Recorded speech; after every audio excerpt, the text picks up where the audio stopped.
ਜਿਹੜੇ ਕਿੱਕਰ ਦੇ ਤੁੱਕੇ ਹੁੰਦੇ ਆ, ਕਿੱਕਰ ਦੀ ਫਲੀ, ਉਹਨੂੰ ਤੁਸੀਂ ਡਰਾਈ ਕਰ ਲਓ, ਅੱਛਾ ਸੁਕਾ ਲਓ। ਹਾਂ ਮੈਂ ਕਹਿੰਦਾ ਜੀ ਇਨਸਾਨ ਨੂੰ ਬੁੱਢਾ ਨਹੀਂ ਹੋਣ ਦਿੰਦੀ ਉਹ ਚੀਜ਼, ਤੁਹਾਡੇ ਪਿਸ਼ਾਬ ਨੂੰ ਕਲੀਅਰ ਕਰਦਾ। ਮਤਲਬ ਕਹਿਣ ਦਾ ਕਿ ਉਹ ਵੀਰਜ ਦਾ ਸ਼ੋਧਨ ਕਿੱਡੀ ਵੱਡੀ ਚੀਜ਼ ਹੈ, ਬਿਲਕੁਲ ਫ੍ਰੀ ਹੈ। ਆਪਾਂ ਪਿੰਡਾਂ 'ਚ ਰਹੇ ਹੋਏ ਹਾਂ, ਆਮ ਤੁੱਕਿਆਂ ਦਾ ਚਾਰ ਖਾਂਦੇ ਰਹੇ, ਕਿੱਕਰ ਦੇ ਤੁੱਕਿਆਂ ਦਾ। ਲੋਕ ਆਪਸ 'ਚ ਗੱਲ ਹੀ ਨਹੀਂ ਕਰਦੇ। ਰੋਮਾਂਸ ਤਾਂ ਬਹੁਤ ਦੂਰ ਦੀ ਗੱਲ ਹੈ। ਤੁਸੀਂ ਦੇਖੋ ਦੁਨੀਆ ਦੇ ਵਿੱਚ ਜੇ ਆਪਾਂ ਸੱਚ ਜਾਣਨਾ ਚਾਹੀਏ, ਤੁਸੀਂ 100 ਕਪਲ ਇਕੱਠਾ ਕਰ ਲਓ, 100 ਕਪਲ ਦੇ ਵਿੱਚੋਂ ਤੁਸੀਂ ਪੁੱਛ ਲਓ ਵੀ ਕਿਸੇ ਨੇ ਆਪਦੀ ਇੱਕ ਦੂਜੇ ਨੂੰ ਆਈ ਲਵ ਯੂ ਕਦੋਂ ਕਿਹਾ। ਉਹਨਾਂ ਨੂੰ ਯਾਦ ਹੀ ਨਹੀਂ। ਇਨਸਾਨ ਦਾ ਬਾਡੀ ਦੇ ਵਿੱਚ ਵੀਰਜ ਗੁੱਡ ਹੈ, ਜਿਹੜੇ ਇਨਸਾਨ ਦੀ ਬਾਡੀ ਦੇ ਵਿੱਚ ਬਲੱਡ ਦੀ ਕੁਆਲਿਟੀ ਗੁੱਡ ਹੈ, ਉਹਨੂੰ ਕੀ ਪ੍ਰੋਬਲਮ ਆ ਸਕਦੀ। ਸਤਿ ਸ੍ਰੀ ਅਕਾਲ ਜੀ ਸਾਰਿਆਂ ਨੂੰ, ਮੇਰੇ ਵੱਲੋਂ ਬਹੁਤ ਹੀ ਪਿਆਰ ਭਰੀ ਸਤਿਕਾਰ ਭਰੀ ਸਤਿ ਸ੍ਰੀ ਅਕਾਲ, ਨਮਸਕਾਰ, ਆਦਾਬ। ਤੁਹਾਡਾ ਸਾਰਿਆਂ ਦਾ ਅੱਜ ਫੇਰ ਤੋਂ ਸਵਾਗਤ ਸਾਡੇ ਸੁਭਾਸ਼ ਗੋਇਲ ਹੈਲਥ ਸ਼ੋਅ ਦੇ ਵਿੱਚ। ਅੱਜ ਅਸੀਂ ਤੁਹਾਡੇ ਲਈ ਬਹੁਤ ਹੀ ਸ਼ਾਨਦਾਰ, ਜਾਨਦਾਰ ਆਰਟਿਸਟ ਕਹਿ ਲਓ, ਆਪਣਾ ਸਾਰਿਆਂ ਦਾ ਭਰਾ ਕਹਿ ਲਓ, ਜੋ ਮਰਜ਼ੀ ਕਹਿ ਲਓ, ਪਰ ਇੱਕ ਗੱਲ ਜ਼ਰੂਰ ਕਹਾਂਗੇ ਆਪਾਂ ਕਿ ਜਦੋਂ ਸਕਰੀਨ ਤੇ ਆਉਂਦੇ ਆ ਤਾਂ ਸਕਰੀਨ ਦੇ ਵਿੱਚ ਐਨਰਜੀ ਆ ਜਾਂਦੀ ਹੈ। ਅੱਜ ਉਹ ਤੁਹਾਡੇ ਸੁਭਾਸ਼ ਗੋਇਲ ਹੈਲਥ ਸ਼ੋਅ ਦੀ ਸਕਰੀਨ ਤੇ ਵੀ ਨੇ, ਜਸਵੰਤ ਸਿੰਘ ਰਾਠੌਰ। ਨਾਮ ਹੀ ਆਪਣੇ ਆਪ 'ਚ ਬਹੁਤ ਹੈ। ਰਾਠੌਰ ਸਾਹਿਬ ਆਏ ਆ, ਸਵਾਗਤ ਹੈ ਜੀ। ਥੈਂਕ ਯੂ, ਬਹੁਤ ਬਹੁਤ ਸ਼ੁਕਰੀਆ। ਰੱਬ ਕਰੇ ਅਸੀਂ ਚਮਕਦੇ ਰਹੋ। ਤੁਸੀਂ ਹੈਲਥ ਸ਼ੋਅ ਵਿੱਚ ਨਾਮ ਬੋਲਿਆ ਹੁੰਦਾ, ਮੈਨੂੰ ਲੱਗਾ ਕਿ ਬਹੁਤ ਵੱਡੇ ਮੈਂ ਐਂਕਰ ਦੇ ਮੂਹਰੇ ਬੈਠਾ ਜਿੱਦਾਂ ਤੁਸੀਂ ਭੂਮਿਕਾ ਬੰਨੀ ਆ। ਅਮੂਮਨ ਕੀ ਹੁੰਦਾ ਕਿ ਜਦੋਂ ਕਿਤੇ ਜਾਈਦਾ ਨਾ ਤੇ ਉਹ ਕਈ ਵਾਰੀ ਬੋਲਣ ਦਾ ਕੰਮ ਹੈ ਨਾ, ਤੇ ਬੋਲਣ ਵਾਲੇ ਬੰਦੇ ਕਨਫਿਊਜ਼ ਹੋ ਜਾਂਦੇ ਆ। ਉਹ ਕਈ ਵਾਰੀ ਜ਼ਿਆਦਾ ਤਾਰੀਫ ਕਰਨ ਦੇ ਚੱਕਰ ਹੋਰ ਹੀ ਨਾਮ ਬੋਲ ਦਿੰਦੇ ਆ। ਬਟ ਤੁਸੀਂ ਇੰਨੇ ਮਤਲਬ ਇੱਥੋਂ ਤੁਹਾਡਾ ਗਿਆਨ ਬੋਲਦਾ, ਤਾਂ ਹੀ ਫਿਰ ਹੈ ਨਾ ਗੋਇਲ ਸਾਹਿਬ ਦਾ ਨਾਮ ਹੈ। ਫਿਰ ਕਮਾਲ ਕਰਤੀ ਸਰ, ਥੈਂਕ ਯੂ। ਪਹਿਲਾਂ ਨਾਲੋਂ ਜ਼ਿਆਦਾ ਸੋਸ਼ਲ ਮੀਡੀਆ ਕਰਕੇ ਮੈਨੂੰ ਲੱਗਦਾ ਕ੍ਰਾਂਤੀ ਆਈ ਹੈ, ਕਿ ਪਹਿਲਾਂ ਲੋਕੀ ਗਏ ਆ ਵਾਪਸ, ਜਿਵੇਂ ਪੁਰਾਣਾ ਸ਼ੁੱਧ ਸ਼ਹਿਦ, ਦੇਸੀ ਘਿਓ, ਪੁਰਾਣੀਆਂ ਚੀਜ਼ਾਂ ਜਿਹੜੀਆਂ ਹੈ ਨਾ, ਇਹ ਐਕਚੁਅਲੀ ਲੋਕ ਭੁੱਲ ਗਏ ਸੀਗੇ। ਸੋਸ਼ਲ ਕਰਕੇ ਵੀ ਆਈ ਆ, ਪਰ ਸਭ ਤੋਂ ਵੱਡਾ ਇਹਦੇ ਵਿੱਚ ਵਰਦਾਨ ਰਿਹਾ ਕਰੋਨਾ। ਜਦੋਂ ਕਰੋਨਾ ਦੀ ਕਾਲ ਆਇਆ ਨਾ, ਤਾਂ ਲੋਕਾਂ ਨੂੰ ਸੈਨੀਟਾਈਜ਼ਰ ਦਾ ਪਤਾ ਲੱਗਿਆ, ਮਾਸਕ ਦਾ ਪਤਾ ਲੱਗਿਆ, ਤੇ ਉਹਦੇ ਦੌਰਾਨ ਫਿਰ ਲੋਕਾਂ ਨੂੰ ਵੈਦ ਵੀ ਦਿਖੇ। ਜਦੋਂ ਨਾ ਤੁਸੀਂ ਦੇਖਿਓ, ਹਾਰਡਲੀ ਜਿੰਨਾ ਮਰੀਜ਼ ਜਦੋਂ ਐਂਡ ਤੇ ਆ ਜਾਂਦਾ, ਜਦੋਂ ਡਾਕਟਰ ਇਹ ਕਹਿ ਦਿੰਦੇ ਨੇ ਵੀ ਹੁਣ ਇਹਦੀ ਸੇਵਾ ਕਰ ਲਓ, ਘਰੇ ਲੈ ਜਾਓ, ਕੋਈ ਵੀ ਬਿਮਾਰੀ ਕਰਕੇ, ਵੀ ਇਹ ਤਾਂ ਹੁਣ ਜ਼ਿਆਦਾ ਬਚਣ ਦੀ ਚਾਂਸ ਨਹੀਂ, ਫਿਰ ਉਹਦਾ ਦਿਮਾਗ ਚੱਲਦਾ ਵੀ ਯਾਰ ਕਿਸੇ ਵੈਦ ਦੀ ਸਲਾਹ ਲੈ ਲਓ ਐਂਡ ਤੇ। ਮਤਲਬ ਸਾਡੇ ਲਈ ਬੜੀ ਪ੍ਰਾਊਡ ਦੀ ਗੱਲ ਹੈ ਇਹ ਵੈਦ ਜਿੰਨੇ ਵੀ ਨੇ। ਜਿਵੇਂ ਬੰਦਾ ਮਰਦਾ ਹੋਇਆ ਰੱਬ ਨੂੰ ਯਾਦ ਕਰਦਾ, ਉਦੋਂ ਵੈਦ ਨੂੰ ਯਾਦ ਕਰਦਾ ਹੈ ਨਾ। ਉਹ ਜੇ ਕਿਤੇ ਉਹੀ ਪਹਿਲਾਂ ਵੈਦ ਨੂੰ ਯਾਦ ਕਰ ਲਵੇ, ਪਹਿਲਾਂ ਹੀ ਰੱਬ ਨੂੰ ਯਾਦ ਕਰ ਲਵੇ, ਵੈਦ ਨੂੰ ਮਨਾ ਲਵੇ, ਤਾਂ ਉਹ ਰੋਗ ਵੱਧਦਾ ਨਹੀਂ, ਕਿਉਂਕਿ ਆਯੁਰਵੇਦ 'ਚ ਹੈ ਹੀ ਇਹੀ ਸ਼ਕਤੀ। ਤਾਂ ਇਸ ਕਰਕੇ ਕਰੋਨਾ ਕਾਲ ਦੇ ਵਿੱਚ ਨਾ ਲੋਕਾਂ ਨੂੰ, ਕੀ ਸਾਡੇ ਬੱਚਿਆਂ ਨੂੰ, ਯੂਥ ਨੂੰ ਪਤਾ ਲੱਗ ਗਿਆ ਕਿ ਯਾਰ ਇਹ ਮਤਲਬ ਕਿ ਇਹ ਤਾਂ ਹਲਦੀ ਖਾਣ ਨੂੰ ਕਹੀ ਜਾਂਦੇ ਆ, ਆਪਾਂ ਤਾਂ ਹਲਦੀ ਖਾਂਦੇ ਰਹੇ, ਵਧੀਆ ਰਹਿ ਗਏ, ਟੀਕਾ ਵੀ ਨਹੀਂ ਲਾਉਣਾ ਪਿਆ। ਉਹੀ ਤਾਂ ਯਾਰ ਕਹੀ ਜਾਂਦੇ ਆ ਸ਼ਹਿਦ ਦੇ ਵਿੱਚ ਪਾ ਕੇ ਲੈ ਲਓ, ਹੈ ਨਾ, ਕੁਛ ਵੀ ਮਤਲਬ ਤੁਲਸੀ ਦਾ ਅਰਕ ਪਾ ਲਓ, ਜੇ ਪਾ ਲਓ, ਵੀ ਉਹਦੇ ਨਾਲ ਹੀ ਠੀਕ ਹੋਏ ਲੋਕੀ। ਤਾਂ ਬੜੀਆਂ ਇਹ ਗੱਲਾਂ ਆਈਆਂ, ਤੇ ਉਦੋਂ ਹੀ ਫਿਰ ਇੱਕ ਜਿਹੜਾ ਘਰੇ ਬੈਠ ਕੇ ਨਾ ਲੋਕ, ਜਿਹੜਾ ਮਹੀਨਾ ਡੇਢ ਮਹੀਨਾ, ਉਦੋਂ ਲੋਕਾਂ ਕੋਲੇ ਹੋਰ ਕੁਛ ਹੈ ਨਹੀਂ ਸੀ, ਮੋਬਾਈਲ ਹੀ ਸੀ। ਲੋਕ ਫੇਸਬੁੱਕ ਤੇ ਇੰਸਟਾਗ੍ਰਾਮ ਤੇ ਸਿੱਧੇ ਹੋ ਗਏ। ਉੱਥੋਂ ਸਾਡੀ ਮਤਲਬ ਫੀਲਡ ਵਿੱਚ ਵੀ ਕਿੰਨੇ ਬੰਦੇ ਅੱਗੇ ਆਏ, ਚੇਂਜ ਹੋ ਗਿਆ ਸਾਰਾ ਕੁਝ। ਸੋਸ਼ਲ ਚੱਲ ਪਿਆ। ਪਹਿਲਾਂ ਸੋਸ਼ਲ ਸੀਗਾ, ਬਹੁਤ ਜ਼ਬਰਦਸਤ ਸੀਗਾ, ਪਰ ਲੋਕਾਂ ਨੂੰ ਉਹਦੀ ਇੰਨੀ ਅਵੇਅਰਨੈਸ ਨਹੀਂ ਸੀ। ਉਹ ਕਰੋਨਾ ਕਾਲ 'ਚ ਫਿਰ ਜਿਹੜਾ ਦੇਖੇ ਉਹੀ, ਕੋਈ ਕਹੇ ਬੱਕਰੀ ਦਾ ਦੁੱਧ ਪੀ ਲਓ, ਕੋਈ ਕਹੇ ਮੀਂਗਣਾ ਘੁੱਟ ਕੇ ਪੀ ਜਾਓ, ਕੋਈ ਕੁਛ। ਲੋਕਾਂ ਨੇ ਕਹਿਦਾ ਵੀ ਮਰਨਾ ਤਾਂ ਹੈਗੇ, ਆ ਵੀ ਖਾ ਲਓ, ਆ ਵੀ ਖਾ ਲਓ, ਵੀ ਕੀ ਪਤਾ ਬਚ ਜੀ। ਪਹਿਲੀ ਵਾਰ ਹੋਇਆ ਸੀ ਲੋਕੀ ਅਮੂਮਨ ਬੱਕਰਾ ਲੱਭਦੇ, ਬੱਕਰੀਆਂ ਲੱਭਦੇ ਪਏ ਲੋਕੀ। ਬਿਲਕੁਲ। ਤਾਂ ਇਹ ਲੋਕਾਂ ਨੂੰ ਬਚਾ ਲਿਆ ਇਹਨੇ। ਤਾਂ ਉਦੋਂ ਫਿਰ ਅਵੇਅਰਨੈਸ ਹੋਈ ਸੀ ਆਯੁਰਵੇਦ ਦੀ। ਫਿਰ ਕਾਫੀ ਵੈਦ ਉਦੋਂ ਨਿਖਰ ਕੇ ਵੀ ਸਾਹਮਣੇ ਆਏ, ਕਾਫੀ ਦੁਨੀਆ ਤੋਂ ਚਲੇ ਵੀ ਗਏ। ਤੇ ਲੇਕਿਨ ਉਹਨਾਂ ਦਿਨਾਂ ਦੇ ਵਿੱਚ ਅਸੀਂ ਨਾ ਇੱਕ ਪ੍ਰੋਡਕਟ ਬਣਾਇਆ। ਮੇਰਾ ਨਾ ਦਿਮਾਗ ਸ਼ੁਰੂ ਤੋਂ ਇਸ ਤਰ੍ਹਾਂ ਰਹਿੰਦਾ ਹੁੰਦਾ ਵੀ ਲੋਕਾਂ ਨੂੰ ਯਾਰ ਖੁਸ਼ ਰੱਖੋ, ਜਿਵੇਂ ਤੁਸੀਂ ਹਮੇਸ਼ਾ ਖੁਸ਼ੀ ਦਿੰਦੇ ਹੋ, ਕਪਿਲ ਸ਼ਰਮਾ ਖੁਸ਼ੀ ਦਿੰਦਾ, ਕੋਈ ਚੀਜ਼ਾਂ ਐ ਥੋੜੀ ਵੀ ਤੁਸੀਂ ਕੀ ਦੇਤਾ ਲੋਕਾਂ ਨੂੰ, ਇੱਕ ਹਸਾਤਾ, ਜਿਹੜਾ ਚਿਹਰੇ ਤੇ ਕਿਸੇ ਦੇ ਸਮਾਈਲ ਆ ਜਾਏ, ਹੱਸੋ ਨਾ ਜੀ, ਹੱਸੋ। ਹਾਂ ਦੇਖੋ ਤੁਹਾਡੇ ਚਿਹਰੇ ਤੇ ਸਾਨੂੰ ਤਾਂ ਥੋੜਾ ਟੈਨਸ਼ਨ ਲੈਣੀ ਪੈਂਦੀ, ਕਿਉਂਕਿ ਹਸਾਣਾ ਮੈਟਰ ਲੱਭਣਾ ਪੈਂਦਾ। ਤੁਸੀਂ ਹਮੇਸ਼ਾ, ਮੈਂ ਤੁਹਾਡੇ ਕੋਲ ਰਾਜ ਪੁੱਛਣਾ ਹੈ, ਤੁਸੀਂ ਕਿੱਦਾਂ ਹਮੇਸ਼ਾ ਹੱਸਦੇ ਰਹਿੰਦੇ? ਤੁਸੀਂ ਹਸਾਨੇ ਵੀ ਹੋ ਤੇ ਹੱਸਦੇ ਵੀ ਹੋ, ਇਹ ਬੜੀ ਵਧੀਆ ਗੱਲ ਹੈ। ਅਸੀਂ ਇਹਦਾ ਰਾਜ ਜਾਣਾਂਗੇ ਅੱਜ। ਮੈਂ ਦੱਸਦਾ ਤੁਹਾਨੂੰ, ਬੜੇ ਰਾਜ ਹੁੰਦੇ ਨੇ। ਹਾਂ ਤੇ ਅਸੀਂ ਨਾ ਜੀ ਉਹਨਾਂ ਦੌਰਾਨ ਮੈਂ ਕਿਹਾ ਵੀ ਸਾਰੇ ਸੁਸਤ ਪਏ ਆ, ਕੀ ਬਣੇ ਕੀ ਨਾ ਬਣੇ। ਤਾਂ ਮੇਰੇ ਕੋਲੇ ਗੱਡੀ ਸੀ ਤੇ ਮੈਂ ਉਹਦੇ ਅੱਗੇ ਲਿਖ ਲਿਆ ਗਵਰਨਮੈਂਟ ਡਿਊਟੀ। Government duty. ਹੁਣ ਸੜਕਾਂ ਹੋ ਜਾਣ ਸੁੰਨੀਆਂ ਵਿੱਚ, ਇੱਕੋ ਹੀ ਗੱਡੀ ਫਿਰੇ, ਉਹਨੂੰ ਕੋਈ ਛੇੜੇ ਵੀ ਨਾ ਵੀ ਕੌਣ ਉਹ ਪਤਾ ਨਹੀਂ। ਜੇ ਕੋਈ ਪੁਲਿਸ ਵਾਲਾ ਵੀ ਹੱਥ ਦੇਵੇ ਉਹ ਵੀ ਦੂਰੋਂ ਹੀ ਦੇਖ ਲੈ। ਦੂਰੇ ਮੇਰੀ ਜੇਬ 'ਚ ਇੱਕ ਕਾਰਡ ਸੀਗਾ, ਮੈਂ ਦਿਖਾ ਦੇਣਾ, ਨਾ ਉਹ ਤੋਂ ਪੜ੍ਹਿਆ ਜਾਵੇ ਨਾ ਮੇਰੇ ਤੋਂ ਪੜ੍ਹਾਇਆ ਜਾਵੇ। ਉਹ ਕਹਿਣਾ ਚੰਗਾ ਜੀ ਵੀ ਹੋਊਗਾ ਕੁਝ। ਤੇ ਉਹਨਾਂ ਦਿਨਾਂ 'ਚ ਨਾ ਮੈਂ 1-2 ਫਾਰਮੇਸੀ ਵਾਲੇ ਜਿਹੜੇ ਘਰੇ ਵਿਹਲੇ ਬੈਠੇ ਸੀ ਉਹਨਾਂ ਕੋਲ ਵੀ ਗੇੜਾ ਮਾਰ ਲਿਆ, ਹੋਰ ਵੀ ਹੋ ਗਿਆ। ਕਰਾ ਕੇ ਨਾ ਜੀ ਗਵਰਨਮੈਂਟ ਡਿਊਟੀ ਤਾਂ ਲਿਖ ਲਿਆ ਸੀ ਵੀ ਮੈਂ ਗਵਰਨਮੈਂਟ ਵਾਲਾ ਕੰਮ ਵੀ ਕੀਤਾ। ਮੈਂ ਬਹੁਤ ਘਰਾਂ ਦੇ ਵਿੱਚ ਦਵਾਈਆਂ ਪਹੁੰਚਾਈਆਂ, ਬੜਾ ਕੁਛ ਕੀਤਾ, ਹੈ ਨਾ। ਤੇ ਉਹ ਨਾ ਜੀ ਅਸੀਂ ਉਦੋਂ ਇੱਕ ਕੈਪਸੂਲ ਲਾਂਚ ਕਰਨ 'ਚ ਕਾਮਯਾਬ ਹੋਏ, ਜਿਹਦੀ ਮੈਨੂੰ ਲੱਗਿਆ ਸੀ ਵੀ ਬਹੁਤ ਲੋੜ ਹੈ। ਤੇ ਉਹ ਸੀਗਾ X+ ਗੋਲਡ। ਹਾਂ, ਉਹਨੂੰ ਲਿਆ ਤਾਂ ਗਿਆ ਉਹਨਾਂ ਦਿਨਾਂ 'ਚ। ਚਲੋ ਹੁੰਦਾ ਕੋਈ ਮਾਹੌਲ ਵੀ ਯਾਰ ਮਰਨਾ ਤਾਂ ਹੈਗਾ ਹੀ ਆ, ਕਰੋਨਾ ਹੋ ਗਿਆ, ਮਾੜਾ ਜਿਹਾ ਹੱਸ ਖੇਡ ਲਓ, ਹਸਬੈਂਡ ਵਾਈਫ ਜੀ ਲਓ ਜ਼ਿੰਦਗੀ, ਘਰੇ ਬੈਠੇ ਹੋ। ਤੇ ਮੈਂ X+ ਗੋਲਡ ਲਾਂਚ ਕਰਤਾ ਕੈਪਸੂਲ। ਅੱਛਾ, ਹੁਣ ਸੜਕਾਂ ਸਾਰੀਆਂ ਖਾਲੀ, ਸੜਕਾਂ ਦੇ ਉੱਤੇ 200-300 ਹੋਰਡਿੰਗ ਖਾਲੀ ਹੋ ਗਏ, ਜਿਹਦੇ ਲੱਗੇ ਸੀ ਅਗਲੇ ਨੇ ਲਾ ਤੇ। ਹੁਣ ਜਿਹੜਾ ਮੈਨੂੰ ਜਾਣਦਾ ਸੀ ਮੈਂ ਉਹਨੂੰ ਕਿਹਾ, ਮੈਂ ਕਿਹਾ ਵੀ ਕਿਸੇ ਨਾ ਕਿਸੇ ਤਰ੍ਹਾਂ ਹੋਰਡਿੰਗ ਲਾ ਦੇ ਆਪਣਾ X+ ਦਾ। ਉਹ ਹੋਰਡਿੰਗ ਲੱਗ ਗਈ ਜੀ ਖੁੱਲੀਆਂ ਸੜਕਾਂ ਤੇ। ਹੁਣ ਉਹ ਹੋਰਡਿੰਗ ਨੂੰ ਜਾਂ ਤਾਂ ਪੁਲਿਸ ਵਾਲੇ ਦੇਖਦੇ ਸੀ ਜਾਂ ਕੁੱਤੇ, ਹੋਰ ਤਾਂ ਉੱਥੇ ਬੰਦਾ ਹੀ ਨਹੀਂ ਸੀ ਕੋਈ ਵਿਚਾਰੇ। ਅੱਛਾ, ਪੁਲਿਸ ਵਾਲੇ ਦੇਖੀ ਜਾਣ, ਮਜਬੂਰ ਕਰਨ, ਕੀ ਮਿਲੇ ਕਿੱਥੋਂ ਜੀ ਤਾਂ ਕਰੇ ਹੈ। ਅੱਛਾ, ਮੈਨੂੰ ਐ ਸੀ ਵੀ ਜਦੋਂ ਕਰੋਨਾ ਹਟੂਗਾ, ਬਾਈ ਚਾਂਸ ਲੋਕਾਂ ਨੂੰ ਬਾਹਰ ਨਿਕਲਣ ਦਾ ਮੌਕਾ ਜੇ ਮਿਲ ਗਿਆ ਸੜਕਾਂ ਤੇ, ਤਾਂ ਇੱਕੋ ਚੀਜ਼ ਦਿਖੂ ਉਹਨਾਂ ਨੂੰ। ਠੀਕ ਹੈ ਨਾ। ਵਧੀਆ। ਤਾਂ ਉਹ ਪੂਰੇ ਹੋਰਡਿੰਗ, ਜਿਹੜਾ ਗੱਡੀ ਲੈ ਕੇ ਜਿੱਧਰ ਨੂੰ ਜਾਵੇ ਉਹ ਦੇਖੇ ਯਾਰ ਕਰੋਨਾ ਤੋਂ ਬਾਅਦ ਇਹ ਹੋਰਡਿੰਗ X+ ਦਾ ਹੀ ਦਿਖੀ ਜਾ ਰਿਹਾ, ਕੀ ਚੀਜ਼ ਹੈ। ਤਾਂ ਲੋਕਾਂ ਨੇ ਲੈ ਕੇ ਅੰਦਰ ਵੜ ਗਏ। ਅੰਦਰ ਬੜੇ, ਫਿਰ ਨਿਕਲੇ ਹੀ ਨਹੀਂ। ਉਹ ਐਸਾ ਕਮਾਲ ਦਾ ਪ੍ਰੋਡਕਟ ਸੀਗਾ। ਤੇ ਉਹਨੇ ਫਿਰ ਲੋਕਾਂ 'ਚ ਪਿਆਰ ਮੁਹੱਬਤ ਵਧਾਇਆ। ਮਤਲਬ X+ ਗੋਲਡ ਅਸੀਂ ਉਦੋਂ ਜਿੰਦਾ ਕੀਤਾ। ਮਤਲਬ ਕਿ ਅਸੀਂ X+ ਗੋਲਡ ਜਿੰਦਾ ਕੀਤਾ, ਔਰ X+ ਗੋਲਡ ਨੇ ਹਸਬੈਂਡ ਵਾਈਫ ਦੇ ਰਿਸ਼ਤੇ ਜਿੰਦਾ ਕੀਤੇ। ਮੇਰਾ ਨਾਅਰਾ ਦਿੱਤਾ ਸੀ ਮੈਂ ਉਹਨਾਂ ਨੂੰ, ਮੈਂ ਕਿਹਾ ਦੋਸਤੋ ਇਹਨੂੰ ਖਾਓਗੇ ਤਾਂ ਜਿੰਦਾ ਰਹੋਗੇ, ਮਸਤ ਰਹੋਗੇ। ਮਸਤੀ ਜਿੰਦਾ ਤਾਂ ਹਸਤੀ ਜਿੰਦਾ, ਵਰਨਾ ਜ਼ਬਰਦਸਤੀ ਜਿੰਦਾ, ਸਾਰੀ ਦੁਨੀਆ ਜ਼ਬਰਦਸਤੀ ਜਿੰਦਾ। ਤੇ ਉਹ ਚੀਜ਼ ਚੱਲ ਗਈ। ਤੇ ਉਹ ਫਿਰ ਚੱਲਦੇ ਲੋਕਾਂ ਦਾ ਪਿਆਰ ਮੇਰੇ ਨਾਲ ਉਵੇਂ ਹੀ ਵੱਧ ਗਿਆ ਵੀ ਯਾਰ ਗੋਇਲ ਸਾਹਿਬ ਨੇ ਬਹੁਤ ਅੱਛੀ ਚੀਜ਼ ਦਿੱਤੀ ਹੈ। ਅੱਛਾ, ਤੁਸੀਂ ਪਹਿਲਾਂ ਵੀ ਅਵੇਅਰ ਸੀਗੇ ਕਿ ਇਹ ਤੁਸੀਂ ਵੀ ਲੋਕਡਾਊਨ ਦੇ ਵਿੱਚ ਇਹਨੂੰ ਜੁਆਇਨ ਕੀਤਾ? ਜਿਹੜਾ ਪਹਿਲਾਂ ਤਾਂ ਤੁਸੀਂ ਕਲੀਨਿਕ ਹੀ ਚਲਾਉਂਦੇ ਸੀ? ਪਹਿਲਾਂ ਕਲੀਨਿਕ ਸੀਗਾ, ਥੋੜਾ ਬਹੁਤਾ ਮਾਰਕੀਟ ਸੀ ਸਾਡੀ। ਅੱਛਾ, ਜਿਹੜਾ ਹੁਣ ਮੁਖਾਤਿਬ ਹੁੰਦੇ ਹੋ, ਜਿਵੇਂ ਹੁਣ ਤਾਂ ਤੁਹਾਡਾ, ਹੁਣ ਤੇ ਬਾਬੇ ਦੀ ਕਿਰਪਾ, ਹੁਣ ਤਾਂ ਲੋਕੀ ਨਹੀਂ ਛੱਡਦੇ ਤੁਹਾਨੂੰ ਵੀ ਕਿੱਥੇ ਗੋਇਲ ਸਾਹਿਬ ਦੀ ਮਿਲਦਾ, ਗੋਇਲ ਸਾਹਿਬ ਦੀ ਕਿਤੇ ਜਾਣ ਦਾ ਨਹੀਂ, ਖੁੜਨ ਦਾ ਨਹੀਂ, ਬਸ ਹੁਣ ਤੇ ਲੋਕਾਂ ਜੋਗੇ ਆਪਾਂ। ਪਰ ਵਧੀਆ ਗੱਲ ਹੈ, ਬਹੁਤ ਵਧੀਆ ਹੈ ਨਾ ਜੀ। ਲੋਕਾਂ ਦਾ ਇੰਨਾ ਪਿਆਰ ਕਿਤੇ ਮਜ਼ਾਕ ਨਹੀਂ ਹੈ ਜੀ। ਨਹੀਂ, ਤੁਸੀਂ ਹੁਣ ਸੈਲੀਬ੍ਰਿਟੀ ਹੋ, ਹੋਰ ਐਡੇ ਸੈਲੀਬ੍ਰਿਟੀ ਆ, ਮੈਨੂੰ ਇਹ ਫੀਲ ਕਰਾਉਂਦੇ ਨੇ ਲੋਕ ਵੀ ਗੋਇਲ ਸਾਹਿਬ ਤੁਸੀਂ ਵੀ ਆਓ, ਤੁਸੀਂ ਸੈਲਫੀ ਲੈਣੀ ਆ, ਕੋਈ ਫੋਟੋ ਖਿੱਚਦਾ, ਤਾਂ ਮੈਨੂੰ ਲੱਗਦਾ ਵੀ ਮੈਂ ਕੁਝ ਚੰਗਾ ਸੁਸਾਇਟੀ ਲਈ ਕੀਤਾ ਹੈ ਨਾ। ਨਹੀਂ ਤਾਂ ਅਗਲਾ ਕਹਿੰਦਾ ਯਾਰ ਇਹ ਤਾਂ ਵੈਦ ਐਵੇਂ ਲੁੱਟਦਾ ਹੈ। ਅੱਜ ਤੱਕ ਬਾਬੇ ਦੀ ਮਿਹਰ ਆ ਵੀ ਜਿੱਥੇ ਵੀ ਜਾਂਦੇ ਆ ਕੋਈ ਕਿਸੇ ਕਿਸਮ ਦੀ ਕੰਪਲੇਂਟ ਨਹੀਂ, ਪਿਆਰ ਹੀ ਮਿਲਦਾ। ਤੁਹਾਡੀ ਕਮਾਈ ਆ ਸਰ। ਹਾਂ, ਜਿਹੜਾ ਸ਼ਹਿਦ ਹੈ ਉਹ ਸ਼ਹਿਦ ਹੀ ਆ ਨਾ। ਹੁਣ ਪ੍ਰਮਾਤਮਾ ਉਹਨੇ ਤਾਂ ਕਦੇ ਕਿੱਕਰਾਂ ਨੂੰ ਤੁਸੀਂ ਦੇਖਿਆ ਜਾਮਣਾ ਤਾਂ ਨਹੀਂ ਲਾਈਆਂ, ਕਦੇ ਉਹਨੇ ਨਮੋਲੀਆਂ ਨੂੰ ਤੁੱਕੇ ਤਾਂ ਨਹੀਂ ਲਾਏ। ਉਹਨੇ ਤਾਂ ਆਪਦੀ ਰੀਤ ਨਹੀਂ ਛੱਡੀ ਜੀ। ਵਾਹ, ਉਹਨੇ ਤਾਂ ਪੂਰੀ ਸਭ ਚੀਜ਼ ਪੂਰੀ ਦਿੱਤੀ ਹੈ ਤੁਹਾਨੂੰ, ਹੈ ਨਾ। ਤੁਸੀਂ ਉਹਨੂੰ ਭੁੱਲ ਕੇ ਗਏ ਸੀ, ਦਾਤਣ ਛੱਡ ਕੇ ਤੁਸੀਂ ਪੇਸਟ ਵੱਲ ਚਲੇ ਗਏ ਸੀ, ਹੈ ਨਾ। ਮੁੜ ਕੇ ਹੁਣ ਲੋਕ ਫਿਰ ਦਾਤਣ ਵੱਲ ਆ ਰਹੇ। ਹੁਣ ਦੇਖੋ ਤੁਸੀਂ ਬੜੇ ਮਾਲਾਂ ਦੇ ਵਿੱਚ ਦਾਤਣਾ, ਤੁਸੀਂ ਵਿਦੇਸ਼ਾਂ ਦੇ ਵਿੱਚ ਕਦੇ ਸਰਚ ਕਰੋ, ਕਿੱਕਰ ਦੀ ਦਾਤਣ ਉੱਥੇ 1 ਪਾਉਂਡ ਦੀ ਇੱਕ ਹੈ ਜੀ, ਉਹਦੀ ਵੈਲਿਊ। ਹਾਂ, ਉਹ ਐਡੀ ਕਰਨ ਵਾਲੇ। ਤੇ ਉਹਨੂੰ ਫਿਰ ਉਹ ਕਰਦਾ ਵੀ ਬੜੇ ਸਵਾਦ ਨਾਲ ਵੀ ਉਹਨੇ ਠੀਕ ਹੈ। ਉਹ ਤਾਂ ਮੈਂ ਦੇਖਿਆ, ਮੈਂ ਫੋਰਨ ਗਿਆ ਸੀ ਤੇ ਉਹਨੇ ਦਾਤਣ ਰੱਖੀ ਨਾ, ਉਹ ਕਰਕੇ ਉਨੀ ਕਰਕੇ ਉੱਥੇ ਫੇਰ ਲਪੇਟ ਕੇ ਰੱਖ ਦਿੰਦਾ ਸੀ। ਤੇ ਉਹ ਕਹਿੰਦਾ ਭਾਜੀ ਮਹਿੰਗੀ ਬੜੀ ਹੈ ਤੇ ਇਹਨਾਂ 25-30 ਦਿਨ ਕੱਢਦਾ।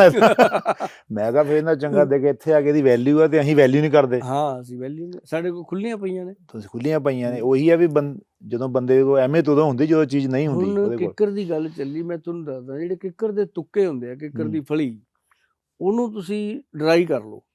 ਅੱਛਾ, ਸੁਕਾ ਲਓ। ਮੈਂ ਕਹਿੰਦਾ ਜੀ ਇਨਸਾਨ ਨੂੰ ਬੁੱਢਾ ਨਹੀਂ ਹੋਣ ਦਿੰਦੀ ਉਹ ਚੀਜ਼। ਅੱਛਾ ਜੀ। ਉਹ ਤੁਹਾਡੇ ਬੀਰਜ ਨੂੰ ਇੰਨਾ ਸਟਰੋਂਗ ਕਰਦਾ ਤੇ ਤੁਹਾਡੇ ਪਿਸ਼ਾਬ ਨੂੰ ਕਲੀਅਰ ਕਰਦਾ ਉਹ ਨਾ ਜੀ ਆਯੁਰਵੈਦਿਕ ਗ੍ਰੰਥਾਂ ਦੇ ਵਿੱਚ ਉਹਨੂੰ ਜਿਹੜਾ ਲਿਖਿਆ ਗਿਆ, ਉਹਨੂੰ ਵੀਰਯ ਦੁਸ਼ੰਤਕ ਲਿਖਿਆ ਗਿਆ, ਹੈ ਨਾ। ਮਤਲਬ ਕਹਿਣ ਦਾ ਕਿ ਉਹ ਵੀਰਜ ਦਾ ਸ਼ੋਧਨ ਕਿੱਡੀ ਵੱਡੀ ਚੀਜ਼ ਹੈ ਜੀ, ਬਿਲਕੁਲ ਫ੍ਰੀ ਹੈ। ਆਪਾਂ ਪਿੰਡਾਂ 'ਚ ਰਹੇ ਹੋਏ ਹਾਂ, ਆਮ ਤੁੱਕਿਆਂ ਦਾ ਅਚਾਰ ਖਾਂਦੇ ਰਹੇ ਹਾਂ, ਕਿੱਕਰ ਦੇ ਤੁੱਕਿਆਂ ਦਾ, ਤੇ ਹੁਣ ਉਹਦਾ ਪਾਊਡਰ ਬਣਾ ਕੇ ਲੋਕਾਂ ਨੂੰ ਦੱਸਿਆ ਵੀ ਉਹ ਤੁੱਕੇ ਲਓ, ਕਿਸੇ ਨੂੰ ਗਰੀਬ ਨੂੰ ਦਿਓ 200 ਰੁਪਇਆ, ਸ਼ਾਮ ਨੂੰ ਕਹਿ ਵੀ ਲੈ ਇੱਕ ਬੋਰੀ ਭਰ ਕੇ ਤੁੱਕਿਆਂ ਦੀ, ਉਹ ਲਿਆ ਕੇ ਦੇ ਦੂ, ਉਹਦੀ ਦਿਹਾੜੀ ਪੈ ਗਈ ਵਿਚਾਰੇ ਦੀ। ਤੇ ਉਹਨੇ ਜਦੋਂ ਤੋਂ ਲਿਆ ਕੇ ਦੇ ਤੇ ਤੁਸੀਂ ਉਹਨਾਂ ਨੂੰ ਆਪਣੇ ਮੰਜੇ ਥੱਲੇ ਸਿੱਟ ਦਿਓ, ਬੈੱਡ ਥੱਲੇ, 5-7-10 ਦਿਨਾਂ 'ਚ ਜਾਂ 15 ਦਿਨਾਂ 'ਚ ਕਣਕ ਵਾਂਗੂ ਸੁੱਕ ਜਾਂਦੇ ਆ। ਕੱਢ ਲਓ ਬਾਹਰ, ਕੱਢ ਕੇ ਉਹਨਾਂ ਨੂੰ ਚੰਗੀ ਤਰ੍ਹਾਂ ਕੁੱਟੋ, ਜਿਹੜੇ ਉਹਨਾਂ 'ਚ ਬੀਜ ਬੂਜ ਹੁੰਦੇ ਆ ਪਰੇ ਕਰ ਦਿਓ, ਜਿਹੜਾ ਉਹਦਾ ਅਸਲੀ ਮਾਲ ਹੈ ਉਹਨੂੰ ਪਾ ਕੇ ਮਿਕਸੀ 'ਚ ਕਰੋ ਗ੍ਰਾਈਂਡ, ਛਾਣ ਕੇ ਦੇਖੋ ਕਿਆ ਚੀਜ਼ ਨਿਕਲਦੀ ਹੈ, ਰੱਬ ਦੀ ਦਿੱਤੀ ਹੈ। ਉਹਦਾ 1 ਚਮਚਾ ਰੋਜ਼ ਖਾ ਲਓ। ਮੈਂ ਕਹਿੰਦਾ ਜੀ, ਜਿਹੜੇ ਕਹਿੰਦੇ ਨੇ ਸਪਨ ਦੋਸ਼ ਹੋਈ ਜਾਂਦਾ, ਕੁੜੀਆਂ ਕਹਿੰਦੀਆਂ ਨੇ ਮੈਨੂੰ ਵੀਰੇ ਮੈਨੂੰ ਨਾ ਉਹ ਲਕੋਰੀਆ ਹੋਈ ਜਾਂਦਾ, ਮੈਂ ਕਹਿੰਦਾ ਜੀ ਤਾਲੇ ਲਾ ਦਿੰਦਾ, ਮਤਲਬ ਸੈਕਸੁਅਲ ਹਰ ਪ੍ਰੋਬਲਮ ਹਟ ਜਾਂਦੀ ਆ, ਜਿਹੜੀ ਲੇਡੀਜ਼ ਜੈਂਟਸ ਦੀ ਮਾੜੀ ਮੋਟੀ ਇਹ ਪ੍ਰੋਬਲਮ ਹੈ, ਸਪਨ ਦੋਸ਼ ਹੋ ਗਿਆ, ਵੀਰਜ ਗਿਰਦਾ, ਧਾਂਦ ਪੈਂਦੀ ਹੈ, ਸਾਰੀ ਚੀਜ਼ਾਂ ਕੰਟਰੋਲ। ਮਤਲਬ ਇਹ ਛੋਟੀਆਂ ਛੋਟੀਆਂ ਚੀਜ਼ਾਂ ਨੇ। ਤੇ ਖਾਣਾ ਕਰਨਾ ਏਦਾਂ ਹੀ ਹੈ, ਖਾਣਾ ਕਾਹਦੇ ਨਾਲ? ਪਾਣੀ ਨਾਲ। ਹਾਂ, ਐ ਚਮਚਾ ਜੇ ਮੂੰਹ ਚ ਪਾਉਣੇ ਆਪਾਂ, ਕਈ ਵਾਰੀ ਗਲੇ ਨੂੰ ਲੱਗ ਜਾਂਦਾ, ਪਾਣੀ ਚ ਘੋਲ ਕੇ। ਖਾਲੀ ਪੇਟ ਨਹੀਂ, ਸ਼ਾਮ ਨੂੰ ਪੀ, ਸ਼ਾਮ ਨੂੰ। ਹਾਂ, ਇਹ ਬੜਾ ਇੰਪੋਰਟੈਂਟ ਹੁੰਦਾ ਨਾ, ਕਈ ਵਾਰੀ ਬੰਦਾ ਖਾਲੀ ਪੇਟ ਵੀ ਕਈ ਚੀਜ਼ਾਂ ਲੈਣੀਆਂ ਚਾਹੀਦੀਆਂ ਨੇ, ਪਰ ਇਹਨੂੰ ਸ਼ਾਮ ਨੂੰ ਲੈਣਾ ਚਾਹੀਦਾ। ਜਿੰਨੇ ਵੀ ਵੀਰਯ ਵਰਧਕ ਚੀਜ਼ਾਂ ਨੇ, ਜਿੰਨੀਆਂ ਵੀ ਤਾਕਤ ਵਾਲੀਆਂ ਚੀਜ਼ਾਂ ਨੇ, ਇਹ ਆਫਟਰ 5 ਹੀ ਲੈਣੀਆਂ ਚਾਹੀਦੀਆਂ, 5 ਵਜੇ ਤੋਂ ਬਾਅਦ ਸ਼ਾਮ ਨੂੰ। ਤੇ ਇਹਦੇ ਬੈਨੀਫਿਟ ਜਿਹੜੇ ਨੇ ਆਪਾਂ ਸੋਚ ਵੀ ਨਹੀਂ ਸਕਦੇ ਜੀ। ਮੈਂ ਕਹਿੰਦਾ ਇੱਕ ਪਾਸੇ ਤੁਸੀਂ ਸ਼ਿਲਾਜੀਤ ਖਿਲਾ ਲਓ ਬੰਦੇ ਨੂੰ, ਇੱਕ ਬੰਦੇ ਨੂੰ ਸ਼ਿਲਾਜੀਤ ਖਿਲਾਓ, ਇੱਕ ਬੰਦੇ ਨੂੰ ਕਿੱਕਰ ਦੇ ਤੁੱਕਿਆਂ ਦਾ ਚੂਰਨ ਖਵਾ ਦਿਓ, ਜ਼ਮੀਨ ਅਸਮਾਨ ਦਾ ਫਰਕ ਉਹਦੇ 'ਚ ਨਜ਼ਰ ਆਊਗਾ। ਤੁਹਾਡਾ 40 ਸਾਲਾਂ ਦਾ ਤੁਸੀਂ ਦੱਸ ਰਹੇ ਹੋ, ਇਹ ਚੀਜ਼ ਦਾ ਤਜਰਬਾ ਹੈ। ਤੇ ਇਦਾਂ ਮਤਲਬ ਤੁਹਾਡੀ ਵਰਗੀ ਸ਼ਖਸੀਅਤ ਦੀ ਜ਼ਰੂਰਤ ਇਸ ਕਰਕੇ ਵੀ ਹੈ ਕਿਉਂਕਿ ਇਹ ਚੀਜ਼ਾਂ ਪਹਿਲਾਂ ਦਾਦੀਆਂ ਨਾਨੀਆਂ ਦੱਸ ਦਿੰਦੀਆਂ ਹੁੰਦੀਆਂ। ਬਿਲਕੁਲ ਬਿਲਕੁਲ। ਹੁਣ ਤਾਂ ਜਿਸ ਹਿਸਾਬ ਨਾਲ ਉਮਰ ਘੱਟ ਗਈ ਬੰਦੇ ਦੀ, ਤੇ ਜੁਆਇੰਟ ਫੈਮਿਲੀ ਖਤਮ ਹੋ ਗਿਆ ਕੰਮ, ਦਾਦੀਆਂ ਨਾਨੀਆਂ ਤਾਂ ਹੈ ਹੀ ਨਹੀਂ ਘਰਾਂ 'ਚ, ਹੈ। ਤੇ ਜਿਹੜੀਆਂ ਹੈ ਵੀ ਆ, ਉਹ ਜਿਹੜੀਆਂ ਬਣਦੀਆਂ ਵੀ, ਉਹ ਚਾਹੁੰਦੀਆਂ ਨਹੀਂ ਸਾਨੂੰ ਕੋਈ ਕਵੇ। ਤੇ ਇਹ ਦੱਸਣੀਆਂ ਕਿਹਨੇ ਗੱਲਾਂ? ਇਹ ਪਹਿਲਾਂ ਘਰਾਂ 'ਚ ਪਤਾ ਲੱਗ ਜਾਂਦੀਆਂ ਇਹ ਗੱਲਾਂ। ਕਿਸੇ ਨੂੰ ਆਂਟੀ ਕਹਿ ਕੇ ਤਾਂ ਦੇਖੋ। ਹਾਂ, ਬੰਬੇ ਤਾਂ ਵੈਸੇ ਹੀ ਤੁਹਾਡੇ ਨਾਲ, ਮੈਂ ਕਹਿੰਦਾ ਤੁਹਾਨੂੰ ਐਂ ਲੱਗੂ ਵੀ ਪਤਾ ਨਹੀਂ ਅਸੀਂ ਕੀ ਗੁਨਾਹ ਕਰਤਾ। ਹਾਂ, ਨਹੀਂ ਕਹਾਉਣਾ ਚਾਹੁੰਦਾ, ਔਰ ਕਹਿਣਾ ਵੀ ਨਹੀਂ ਚਾਹੀਦਾ। ਉਹ ਮੈਂ ਪੜ੍ਹਦਾ, ਚਲੋ ਕਹਿਣਾ ਨਹੀਂ ਚਾਹੀਦਾ ਵੈਸੇ ਵੀ ਕਿਸੇ ਨੂੰ। ਉਹ ਕਹਿੰਦੇ ਵੀ ਹਰ ਬੰਦਾ ਜਵਾਨ ਦਿਖਣਾ ਚਾਹੁੰਦਾ, ਰਹਿਣਾ ਚਾਹੁੰਦਾ, ਹੈ ਨਾ। ਤੇ ਉਹ ਪੜ੍ਹਦਾ ਪਿਆ ਸੀ ਕਿ 40 ਸਾਲ ਦੀ ਜਿਹੜੀ ਉਮਰ ਹੁੰਦੀ ਨਾ ਬੰਦੇ ਦੀ, ਵੀ ਏਜ ਹੁੰਦੀ ਹੈ, ਇੱਥੇ ਬਿਮਾਰੀਆਂ ਸ਼ੁਰੂ ਹੋ ਜਾਂਦੀਆਂ ਦੁਨੀਆ, ਮਤਲਬ ਹੈ ਨਾ, ਓਵਰਆਲ ਦੇਖਿਆ ਜਾਵੇ। ਬਟ ਕਹਿੰਦੇ ਬੰਦੇ ਦੀ ਐਕਚੁਅਲੀ ਇਹੀ ਏਜ ਹੁੰਦੀ ਜਦੋਂ ਉਹਨੂੰ ਸੁਰਤ ਆਉਂਦੀ ਹੈ, ਤੇ ਜੋ ਉਹਦਾ ਐਕਸਪੀਰੀਅੰਸ ਹੁੰਦਾ ਲਾਈਫ ਦਾ, ਕਰਮ ਕਰਨ ਦਾ, ਇੱਥੇ ਆ ਕੇ ਉਹ ਐਕਸਪੈਰੀਮੈਂਟ ਕਰਨੇ ਇੱਥੇ ਸ਼ੁਰੂ ਕਰਨੇ ਉਹਨੇ। ਪਹਿਲਾਂ ਤਾਂ ਉਹਦਾ ਟ੍ਰੇਨਿੰਗ ਸੈਸ਼ਨ ਹੈ ਨਾ ਸੀਗਾ। ਤੇ ਮੈਂ ਕਿਹਾ ਜਨਾਨੀਆਂ ਨੂੰ ਵੀ ਅਕਲ ਆਉਂਦੀ? ਕਹਿੰਦੇ ਨਹੀਂ, ਉਹਨਾਂ ਨੂੰ ਨਹੀਂ ਆਉਂਦੀ, ਉਹ ਮੰਨਦੀਆਂ ਨਹੀਂ 40 ਸਾਲ ਦੀਆਂ ਹੋਈਆਂ ਕਿ ਨਹੀਂ। ਕਹਿੰਦੇ ਮੰਨੇ ਤਾਂ ਆਇਆ ਨਾ, ਕੋਈ ਵੀ ਨਹੀਂ ਮੰਨਦੀ, ਉਹ ਤਾਂ ਆਪਣਾ 20+ ਹੀ ਕਹਿੰਦੀਆਂ, ਚਾਹੇ 50 ਸਾਲ ਦੀ ਹੋ ਜਾਏ। ਉਹ ਦੇਖੋ ਕਪਲ ਦੀ ਭੂਆ ਤੁਹਾਡੇ ਸ਼ੋਅ 'ਚ 22 ਈਅਰ ਉਹਨਾਂ ਦਾ ਉਹ ਡਾਇਲੋਗ, ਉਹਨੇ ਪੱਕਾ ਹੀ ਕਰਤਾ ਸਾਰੀਆਂ ਨੂੰ ਵੀ ਤੁਸੀਂ ਵੀ ਇਹੀ ਕਹਿਣਾ, ਉਹ ਆਵਾਜ਼ ਬਣ ਜਾਵੇ, ਤੁਸੀਂ ਆਵਾਜ਼ ਬਣ ਗਏ ਨਾ, ਉਹ ਆਵਾਜ਼ ਬਣ ਜਾਂਦਾ, ਬੰਦਾ ਬ੍ਰਾਂਡ ਬਣ ਜਾਂਦਾ। ਇਸ ਤਰ੍ਹਾਂ ਨਾ ਅਸੀਂ ਇਹ ਨਾਅਰਾ ਦਿੱਤਾ ਸੀ ਪਿੱਛੇ ਜੇ ਕਿ 22 ਤੋਂ 82 ਸਾਲ ਦੀ ਉਮਰ ਤੱਕ ਜੀਵਨ ਦਾ ਆਨੰਦ ਲੈਣਾ ਚਾਹੀਏ। 22 ਤੋਂ 82? ਹਾਂ, ਪਰ 82 ਅੱਜ ਕੱਲ, ਜਿਵੇਂ ਹੁਣ 22 ਸਾਲ ਦੀ ਉਮਰ ਹੈ ਜਿਹੜੀ, ਉਦੋਂ ਤੱਕ ਆਉਂਦੇ ਬੰਦਾ ਤਾਂ ਛਛੋਰਾ ਹੁੰਦਾ, ਕੁਛ ਵੀ ਕਹਿ ਦੋ ਉਧਰ ਨੂੰ ਲੱਗ ਜਾਂਦਾ, ਕੱਚੀ ਮਿੱਟੀ ਹੁੰਦੀ ਹੈ। 22 ਸਾਲ ਦਾ ਪੱਕ ਜਾਂਦਾ, ਉਹਨੂੰ ਪਤਾ ਲੱਗ ਜਾਂਦਾ ਮੇਰਾ ਨਫਾ ਕੀ ਹੈ, ਨੁਕਸਾਨ ਕੀ ਹੈ, ਇਹ ਬੰਦਾ ਮੇਰੇ ਕਿੰਨੀ ਕਿਉਂ ਝਾਕਦਾ, ਇਹ ਬੰਦਾ ਕਿਉਂ ਨਹੀਂ ਝਾਕਦਾ, ਥੋੜਾ ਜਾਗਣਾ ਸ਼ੁਰੂ ਹੋ ਜਾਂਦਾ, ਜਾਗਰੂਕਤੀ ਹੋ ਜਾਂਦੀ ਹੈ। 22 ਤੋਂ 82 ਤੱਕ ਹੁਣ ਲੋਕ ਸਾਡੇ ਕੋਲ ਚੰਡੀਗੜ੍ਹ ਵਰਗੇ ਸ਼ਹਿਰ 'ਚ ਹੈਗੇ ਨੇ ਲੋਕ ਇਹੋ ਜਿਹੇ, ਜਿਵੇਂ ਸਾਡੇ ਹੁਣ ਧਰਮ ਭਾਜੀ ਹੈ, ਦੇਖੋ ਸਾਡੇ ਪੰਜਾਬ ਦੇ ਬਾਦਲ ਸਾਹਿਬ ਐਂਡ ਤੱਕ ਇਲੈਕਸ਼ਨ ਲੜ ਕੇ ਗਏ, ਤੰਦਰੁਸਤ ਲੋਕ ਹੈਗੇ ਆਪਣੇ ਕੋਲੇ, ਤੇ ਆਪਾਂ ਵੀ ਜਾਵਾਂਗੇ, ਬਾਬੇ ਨੇ ਚਾਹਿਆ ਉੱਥੇ ਤੱਕ ਪੂਰਾ। ਤੇ ਹੁਣ ਤੁਸੀਂ ਮਿਲ ਗਏ ਹੋ, ਪਹਿਲਾਂ ਚਾਂਸ ਘੱਟ ਸੀ। ਮੈਂ ਤੁਹਾਨੂੰ ਦੱਸਦਾ ਨਾ ਇਹਦਾ ਕੀ ਆ, ਕਿ ਉਹ ਮੇਰੇ ਕੋਲ ਨਾ ਇੱਕ ਦਿਨ ਇੱਕ ਬਜ਼ੁਰਗ ਨੌਜਵਾਨ ਜੋੜਾ ਆਇਆ, ਤੇ ਉਹ ਬੈਠੇ ਜੀ, ਮਤਲਬ ਜੱਜ ਨਹੀਂ ਤੁਸੀਂ ਕਰ ਸਕਦੇ ਵੀ ਉਹ ਕਿੰਨੀ ਉਮਰ ਹੋਊਗੀ, ਲੱਗਦੇ ਸੀਗੇ ਉਹ ਮਤਲਬ 70 ਅਰਾਊਂਡ ਸੀਗੇ ਦੇਖਣ ਨੂੰ। ਜੇ ਮੈਨੂੰ ਪੁੱਛਦੇ ਵੀ ਸਾਡੀ ਉਮਰ ਦੱਸ ਕਿੰਨੀ ਹੈ, ਤਾਂ ਉਹ ਪਰ ਉਹਨਾਂ ਦੀ ਪਰਚੀ ਤੇ ਏਜ ਲਿਖ ਕੇ ਆਈ ਸੀ, ਮੈਂ ਤਾਂ ਜੱਜ ਕੀਤੀ ਕਿ ਇੱਕ 82 ਸਾਲ ਦੇ ਸੀ, ਤੇ ਉਹਨਾਂ ਦੇ ਹਸਬੈਂਡ ਜਿਹੜੇ ਸੀ ਉਹ 85 ਦੇ ਸੀ। ਅੱਛਾ ਜੀ। ਹਾਂ, ਤੇ ਉਹ ਕਹਿੰਦੇ ਵੀ ਗੋਇਲ ਸਾਹਿਬ ਗੱਲ ਇਹ ਹੈ ਵੀ ਅਸੀਂ ਤੁਹਾਡੇ ਕੋਲੇ ਤਾਂ ਆਏ ਹਾਂ ਦੋਨੇ ਜਾਣੇ, ਨਾਲ ਉਹਨਾਂ ਨੇ ਆਲੇ ਦੁਆਲੇ ਦੇਖਿਆ ਕੋਈ ਹੈ ਤਾਂ ਨਹੀਂ, ਮੈਂ ਕਿਹਾ ਜੀ ਨਹੀਂ ਕੋਈ ਨਹੀਂ, ਆਪਾਂ ਗੱਲੇ ਹੀ ਬੈਠੇ ਹਾਂ। ਤੇ ਕਹਿੰਦਾ ਅਸੀਂ ਤਾਂ ਆਏ ਹਾਂ ਤੁਹਾਡੇ ਕੋਲੇ ਵੀ ਹੁਣ ਨਿਆਣੇ ਤਾਂ ਸਾਡੇ ਵੱਡੇ ਨਿਆਣਿਆਂ ਵਾਲੇ ਵੀ ਹੋ ਗਏ, ਮਤਲਬ ਸਾਡੇ ਕਹਿੰਦੇ ਪੜੋਤੇ ਵੀ ਹੋ ਗਏ। ਤੇ ਕਹਿੰਦੇ ਹੁਣ ਇੱਥੇ ਕੋਈ ਵੀ ਨਹੀਂ, ਕੋਠੀ ਬਹੁਤ ਬੜੀ, ਅਸੀਂ ਦੋਏ ਆ, ਕਦੇ ਲੜ ਪੈਂਦੇ ਆ, ਕਦੇ ਹੱਸ ਪੈਂਦੇ ਆ, ਕਦੇ ਇੱਕ ਦੂਜੇ ਨੂੰ ਉਹ ਚਾਹ ਪਿਲਾ ਦਿੰਦੀ ਆ, ਕਦੇ ਮੈਂ ਪਿਲਾ ਦਿੰਦਾ, ਕਦੇ ਕੁਛ ਕਦੇ ਕੁਛ। ਸ਼ਾਮ ਨੂੰ ਕਹਿੰਦਾ ਅਸੀਂ ਇੱਕ ਛੋਟਾ ਛੋਟਾ ਦੋਏ ਲਾ ਲੈਂਦੇ ਆ, ਲਾ ਕੇ ਸੌਂ ਜਾਂਦੇ ਆ, ਸਵੇਰੇ ਫੇਰ ਆਪਦਾ। ਇੰਨਾ ਕਿ ਕਹਿੰਦਾ ਜੀਵਨ ਹੈ। ਕਹਿੰਦਾ ਤੁਸੀਂ ਕਹਿੰਦੇ ਹੁੰਦੇ ਵੀ ਰੋਮਾਂਸ ਵੀ ਹੋ ਸਕਦਾ। ਅੱਛਾ। ਹਾਂ, ਮੈਂ ਕਿਹਾ ਸਰ ਹਾਂ, ਹੁਣ ਵੱਡੀ ਉਮਰ ਸੀ, ਮੈਨੂੰ ਵੀ ਥੋੜਾ ਜਿਹਾ ਲੱਗਿਆ ਹਨਾ। ਮੈਂ ਕਿਹਾ ਜੀ ਹਾਂ। ਕਹਿੰਦਾ ਗੁਲ ਸਾਹਿਬ ਉੱਥੇ ਤਾਂ ਬੜਾ ਭੜਕ ਕੇ ਬੋਲਦੇ ਹੋ, ਹੁਣ ਤੁਸੀਂ ਸ਼ਰਮਾਉਂਦੇ ਕਿਉਂ? ਕਹਿੰਦਾ ਤੁਹਾਡੇ ਕੋਲ ਬੈਠਿਆ, ਗੱਲ ਪੂਰੀ ਦੱਸੋ। ਮੈਂ ਕਿਹਾ ਨਹੀਂ ਚਲੋ ਕੋਈ ਨਹੀਂ, ਠੀਕ ਲੱਗਿਆ, ਮੈਨੂੰ ਵਧੀਆ ਲੱਗਿਆ ਜੀ, ਜਿਉਣਾ ਚਾਹੀਦਾ ਜ਼ਿੰਦਗੀ ਨੂੰ। ਫਿਰ ਮੈਂ ਆਪਦੇ ਫਿਰ ਰੂਪ ਚ ਆ ਗਿਆ ਵੀ ਵਾਕਈ ਮੈਨੂੰ ਆਪਦਾ ਰੋਲ ਕਰਨਾ ਚਾਹੀਦਾ, ਜੋ ਜਿਸ ਸੀਟ ਤੇ ਰੱਬ ਨੇ ਮੈਨੂੰ ਬਿਠਾਇਆ, ਮੇਰੇ ਲਈ ਉਹ ਸੀਟ ਦੀ ਕਦਰ ਕਰਨੀ ਚਾਹੀਦੀ ਆ। ਤੇ ਮੈਂ ਫਿਰ ਉਹਨਾਂ ਨੂੰ ਕਿਹਾ, ਮੈਂ ਕਿਹਾ ਸਰ ਇੱਕ ਨਾ X+ ਗੋਲਡ ਕੈਪਸੂਲ ਹੈ, ਇੱਕ ਹੈਗੀ X+ ਗੋਲਡ ਮਰਦਾਨੀ ਗੋਲੀ। ਅੱਛਾ, ਕੈਪਸੂਲ ਅਲੱਗ ਹੈ, ਗੋਲੀ ਅਲੱਗ ਹੈ। ਮੈਂ ਕਿਹਾ ਗੋਲੀ ਵੂਮੈਨ ਵਾਸਤੇ ਹੈ, ਕੈਪਸੂਲ ਮੈਨਸ ਵਾਸਤੇ। ਅੱਛਾ। ਮੈਂ ਕਿਹਾ ਜੇ ਉਹ ਤੁਹਾਨੂੰ ਸੂਟ ਕਰ ਜੇ ਤਾਂ ਤੁਸੀਂ ਉਹ ਯੂਜ਼ ਕਰ ਲਓ। ਕਹਿੰਦਾ ਲੈ ਗੁਲ ਸਾਹਿਬ ਤੁਸੀਂ ਕਹਿਤਾ ਬਸ ਸੂਟ ਕਰੂਗਾ, ਹੈਨਾ, ਵਿਸ਼ਵਾਸ ਦੇਖੋ ਉਹਨਾਂ ਦਾ। ਮੈਂ ਕਿਹਾ ਬਸ ਇਹ ਤੁਸੀਂ ਲੈ ਜਾਓ। ਤੇ ਉਹਨਾਂ ਨੇ ਜੋ ਲੈ ਲਿਆ, ਤੇ ਫਿਰ ਮੈਨੂੰ ਉੱਠਣ ਲੱਗੇ ਕਹਿੰਦੇ ਵੀ ਗੁਲ ਸਾਹਿਬ ਇੱਕ ਤੁਸੀਂ ਨਾ ਚਵਨਪ੍ਰਾਸ਼ ਦੀ ਗੱਲ ਕਰਦੇ ਹੁੰਦੇ ਹੋ। ਚਵਨਪ੍ਰਾਸ਼ ਜਿਹੜਾ ਤੁਹਾਡਾ? ਹਾਂ। ਜਿਹੜਾ ਉਹ ਮਹਿੰਗੇ ਵਾਲਾ? ਨਾ, ਸਭ ਤੋਂ ਸਸਤਾ ਉਹੀ ਆ। ਅੱਛਾ।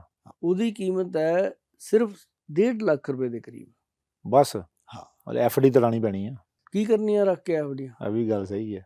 ਬੈਂਕ 'ਚ FD ਪਈ ਨੇ, ਤੁਹਾਨੂੰ ਚਾਹ ਦਾ ਕੱਪ ਨਹੀਂ ਦੇਣਾ। ਚਾਹ ਦਾ ਕੱਪ ਤਾਂ ਉਹਨੇ ਦੇਣਾ ਜਿਹਨੂੰ ਤੁਸੀਂ ਖੁਸ਼ ਰੱਖ ਸਕਦੇ ਹੋ। ਉਹ ਹੈ ਤੁਹਾਡਾ ਸਰੀਰ। ਜੇ ਤੁਸੀਂ ਆਪਣੇ ਸਰੀਰ ਨੂੰ ਖੁਸ਼ ਰੱਖੋਗੇ, ਤਕੜਾ ਰੱਖੋਗੇ, ਮਜ਼ਬੂਤ ਰੱਖੋਗੇ, ਕਿਸੇ ਦੀ ਪਰਵਾਹ ਨਹੀਂ, ਆਪ ਬਣਾ ਕੇ ਪੀ ਜਾਓਗੇ ਤੁਸੀਂ। ਅੱਛਾ, ਮੈਂ ਇੱਥੇ ਜਿਹੜਾ ਮੇਰੇ ਖਿਆਲ ਆ ਜਿਹੜੀ ਉਹੀ ਤਾਂ ਨਹੀਂ ਚੀਜ਼ ਪਾਈ ਕਿਤੇ? ਹਾਂ, ਤਾਜ ਪਾਇਆ ਇਹਨੂੰ। ਇਹਨੂੰ ਟੱਚ ਕਰਨ ਦਾ ਕੋਈ ਪੈਸੇ ਦਾ ਨਹੀਂ? ਕੋਈ ਪੈਸਾ ਨਹੀਂ ਟੱਚ ਕਰਨ ਦਾ। ਇਹ ਤਾਂ ਪਹਿਲੀ ਗੱਲ ਤਾਜ ਮੈਨੂੰ ਬੜਾ ਵਧੀਆ ਲੱਗਿਆ ਜਿਹੜਾ ਤੁਸੀਂ ਕਰਾਊਨ ਸਜਾਇਆ ਉੱਪਰ। ਇਹ ਨਾ ਜੀ ਐਕਚੁਅਲੀ ਦੇਖੋ, ਇਹਨੂੰ ਅਸੀਂ ਬਣਾਇਆ ਮਿਸਟਰ ਇੰਡੀਆ। Mister India? ਦੇਖੋ, ਤੇ ਨਾਲ ਹੀ ਇਹ ਮਿਸ ਇੰਡੀਆ ਵੀ ਹੈ, ਕਿਉਂਕਿ ਇਹਨੂੰ ਹਸਬੈਂਡ ਵੀ ਖਾ ਸਕਦਾ ਹੈ ਤੇ ਵਾਈਫ ਵੀ ਖਾ ਸਕਦੀ ਹੈ। ਹਾਂ, ਇਹਨੂੰ ਵਾਈਫ ਵੀ ਖਾ ਸਕਦੀ ਹੈ। ਅਸੀਂ ਕਹਿੰਦੇ ਹੁੰਦੇ ਵੀ ਦੋਨੋਂ ਜਣੇ ਖਾਓ। ਉਹਨੂੰ ਨਹੀਂ, ਫਿਰ ਤਾਂ ਦੋ ਹੀ ਲੈਣੇ ਪੈਣਗੇ, ਫਿਰ ਲੜਾਈ ਹੋ ਜਾਣੀ ਨਾ ਆਪਸ। ਉਹਨੂੰ ਨਹੀਂ, ਇਹਨੂੰ। ਇਹ ਦੇਖੋ ਬੜ ਕੇ ਚੀਜ਼, ਓਏ ਹੋਏ, ਕੱਚ ਦੀ ਬੋਤਲ, ਤੇ ਇਹਨੂੰ ਪੂਰਾ ਸੇਫਟੀ ਨਾਲ ਰੱਖਿਆ ਜਾਂਦਾ ਤਾਂ ਕਿ ਕੋਈ ਵੀ ਇਹਦਾ ਇਨਗਰੀਡੀਐਂਟ ਜਿਹੜਾ ਅੰਦਰੋਂ ਖਰਾਬ ਨਾ ਹੋਵੇ। ਅੱਛਾ ਜੀ। ਹਾਂ, ਫਿਰ ਇਹਦਾ ਬਾਕਸ ਲਾਇਆ ਗਿਆ ਜੀ, ਬਕਾਇਦਾ ਸਪੈਸ਼ਲ ਪੂਰਾ ਸਾਈਜ਼ ਦਾ ਬਾਕਸ, ਉਹਦੇ ਵਿੱਚ ਬੁੱਕ। ਮੈਂ ਉਹੀ ਸੋਚ ਰਿਹਾ ਸੀ ਵੀ ਇਹ 1.5 ਲੱਖ ਦਾ, ਚਲੋ ਇੱਧਰ ਤਾਂ ਫਿਲਹਾਲ ਤੁਸੀਂ ਇੱਥੇ ਰੱਖਿਆ ਹੋਇਆ ਮੈਨੂੰ ਦਿਖਾਉਣ ਵਾਸਤੇ, ਤੇ ਪੈਕ ਕਾਹਦੇ 'ਚ ਹੋਏਗਾ ਫਿਰ ਇਹ? ਇਹਦੀ ਪੂਰੀ ਇੱਕ ਬੈਗ ਹੈ। ਅੱਛਾ। ਔਰ ਉਹ ਵੀ ਪੂਰਾ 골ਡ ਫੀਲਿੰਗ ਆ। ਇਹਨੂੰ ਉਹਦੇ ਵਿੱਚ ਰੱਖਿਆ ਜਾਂਦਾ, ਤੇ ਉਸ ਤੋਂ ਬਾਅਦ ਉਹਦੇ 'ਚ ਇੱਕ ਬੁੱਕ ਅਸੀਂ ਦਿੱਤੀ ਹੈ, ਜਿਹਦੇ 'ਚ ਚਵਨਪ੍ਰਾਸ਼ ਦਾ ਇਤਿਹਾਸ ਹੈ। ਅੱਛਾ। ਕਿਉਂਕਿ ਚਵਨਪ੍ਰਾਸ਼ ਕੋਈ ਇਹ ਨਹੀਂ ਹੈਗਾ ਕਿ ਆਮ ਕੋਈ ਚੀਜ਼ ਚੱਕੀ ਤੇ ਬਣ ਗਿਆ, ਇਹ ਗ੍ਰੰਥ ਦਾ ਯੋਗ ਹੈ। ਓਕੇ। ਗ੍ਰੰਥ ਦੇ ਵਿੱਚ ਦਰਜ ਹੈ, ਜਿਵੇਂ ਸਾਡੇ ਰਿਸ਼ੀ ਮੁਨੀ ਹੋਏ ਨੇ ਇੰਨੇ, ਉਹਨਾਂ 'ਚ ਇੱਕ ਰਿਸ਼ੀ ਚਰਕ ਹੋਏ ਆ, ਤੇ ਉਹਨਾਂ ਦੇ ਨਾਲ ਹੀ ਇੱਕ ਚਵਨ ਰਿਸ਼ੀ ਹੋਏ ਆ। ਅੱਛਾ, ਨਾਮ ਸੀਗਾ ਚਵਨਪ੍ਰਾਸ਼। ਓਕੇ। ਉਹ ਚਵਨ ਰਿਸ਼ੀ ਨੇ ਬਣਾਇਆ ਸੀਗਾ ਇਹਨੂੰ ਐਂਟੀ ਏਜਿੰਗ। ਅੱਛਾ। ਇਹ ਗ੍ਰੰਥ 'ਚ ਲਿਖਿਆ ਵੀ ਚਵਨਪ੍ਰਾਸ਼ ਜਿਹੜਾ ਚਵਨ ਰਿਸ਼ੀ ਜੀ ਨੇ ਬਣਾਇਆ ਸੀ, ਉਹਨੂੰ ਖਾ ਕੇ ਉਹਨਾਂ ਦੀ ਬਾਡੀ ਦੇ ਵਿੱਚ ਦੁਬਾਰਾ ਤੋਂ ਯੁਵਾ ਅਵਸਥਾ ਆ ਗਈ ਸੀ। ਬ੍ਰਿਧ ਅਵਸਥਾ ਤੋਂ ਯੁਵਾ ਅਵਸਥਾ 'ਚ ਆ ਗਏ ਸੀ, ਦੰਦ ਨਵੇਂ ਆ ਗਏ ਸੀ, ਬਾਲ ਨਵੇਂ ਆ ਗਏ ਸੀ, ਹੱਡੀਆਂ ਮਜ਼ਬੂਤ ਹੋ ਗਈਆਂ ਸੀ, ਸਕਿਨ ਟਾਈਟ ਹੋ ਗਈ ਸੀ। ਮਤਲਬ ਉਸ ਟਾਈਮ ਦੀਆਂ ਜੜੀਆਂ ਬੂਟੀਆਂ, ਉਸ ਟਾਈਮ ਦਾ ਉਹਨਾਂ ਦਾ ਬਣਾਉਣ ਦਾ ਤਰੀਕਾ, ਉਹਨਾਂ ਦੀ ਸਾਇੰਸ, ਪਰ ਉਹ ਫਾਰਮੂਲਾ ਦੇ ਗਏ, ਬੁੱਕਸ ਦੇ ਵਿੱਚ ਆ ਗਿਆ। ਉਹ ਫਿਰ ਵੱਡੀਆਂ ਵੱਡੀਆਂ ਹਿੰਦੁਸਤਾਨ ਦੀਆਂ ਕੰਪਨੀਆਂ ਨੇ ਬਣਾਇਆ, ਲੋਕਾਂ ਨੇ ਖਾਇਆ। ਜਿਵੇਂ ਹੁਣ ਸਾਡੇ ਫਾਦਰ ਸਾਹਿਬ ਲਿਆਉਂਦੇ ਸੀ, ਜਦੋਂ ਠੰਡ ਆਉਣੀ ਇੱਕ ਡੱਬਾ ਲੈ ਆਉਂਦੇ ਸੀ ਉਹ, ਵੀ ਚਲੋ ਸਰਦੀ ਖਾ ਲੈਂਦੇ ਹਾਂ, ਜ਼ੁਕਾਮ ਨਹੀਂ ਹੋਊਗਾ, ਠੰਡ ਨਹੀਂ ਲੱਗੂਗੀ, ਸਾਰਾ ਕੁਝ ਠੀਕ ਰਹੂਗਾ। ਸਾਨੂੰ ਇੰਨਾ ਕੁ ਦੱਸ ਦਿੰਦੇ ਸੀ ਉਹ ਵੀ ਇਸ ਲਈ। ਪਰ ਹੁਣ ਸਾਨੂੰ ਪਤਾ ਲੱਗ ਗਿਆ ਵੀ ਕਿਉਂ ਖਾਧਾ ਜਾਂਦਾ ਹਰ ਸੀਜ਼ਨ 'ਚ ਚਵਨਪ੍ਰਾਸ਼, ਤੇ ਕਿਉਂਕਿ ਇਹ ਬੀਰਜ ਵਰਧਕ ਹੈ। ਹੁਣ ਜਿਹੜੇ ਇਨਸਾਨ ਦਾ ਬਾਡੀ ਦੇ ਵਿੱਚ ਬੀਰਜ ਗੁੱਡ ਹੈ, ਜਿਹੜੇ ਇਨਸਾਨ ਦੀ ਬਾਡੀ ਦੇ ਵਿੱਚ ਬਲੱਡ ਦੀ ਕੁਆਲਿਟੀ ਗੁੱਡ ਹੈ, ਉਹਨੂੰ ਕੀ ਪ੍ਰੋਬਲਮ ਆ ਸਕਦੀ ਹੈ? ਜਿਹੜੀ ਗੱਡੀ ਦੇ ਵਿੱਚ ਮੋਬਾਈਲ ਤੇ ਪੈਟਰੋਲ ਠੀਕ ਆ, ਉਹ ਭੱਜੂਗੀ, ਉਹ ਭੱਜੂਗੀ। ਇਸ ਤਰ੍ਹਾਂ ਸਾਡੀ ਬਾਡੀ 'ਚ ਬਲੱਡ ਤੇ ਬੀਰਜ ਹੈ, ਤੇ ਉਹ ਚੀਜ਼ ਦੇ ਨਾਲ ਹੀ ਸਾਰੀਆਂ ਚੀਜ਼ਾਂ ਪੋਸ਼ਣ ਹੁੰਦਾ, ਸਾਰੀਆਂ ਚੀਜ਼ਾਂ। ਤੇ ਫਿਰ ਉਹਨਾਂ ਨੇ ਜਦੋਂ ਜ਼ਿਕਰ ਕੀਤਾ, ਸਰ ਨੇ ਤੇ ਮੈਡਮ ਨੇ, ਮੈਂ ਤਾਂ ਉਹਨਾਂ ਨੂੰ ਆਂਟੀ ਅੰਕਲ ਕਹਿੰਦੇ ਵੀ ਸੰਗਤਾਂ ਜਿਹੜੀਆਂ ਗੱਲਾਂ ਉਹ ਮੇਰੇ ਨਾਲ ਕਰਦੇ ਸੀਗੇ। ਤੇ ਉਹਨਾਂ ਨੇ ਜਦੋਂ ਇਹਨੂੰ ਲਿਆ ਤੇ ਮੇਰੇ ਤੋਂ ਡੱਬਾ ਲੈ ਕੇ ਗਏ, ਮੈਨੂੰ 20-22 ਦਿਨ ਬਾਅਦ ਆਏ ਮੇਰੇ ਕੋਲ, ਤੇ ਮੈਨੂੰ ਆਇਆ ਸੀ ਵੀ ਪਤਾ ਨਹੀਂ ਹੁਣ ਕੀ ਇਹਨਾਂ ਦਾ ਰਿਜ਼ਲਟ ਹੋਊਗਾ। ਚਲੋ ਆਪਾਂ ਸਾਰੀ ਫੀਡਬੈਕ ਲੈਂਦੇ ਹਾਂ।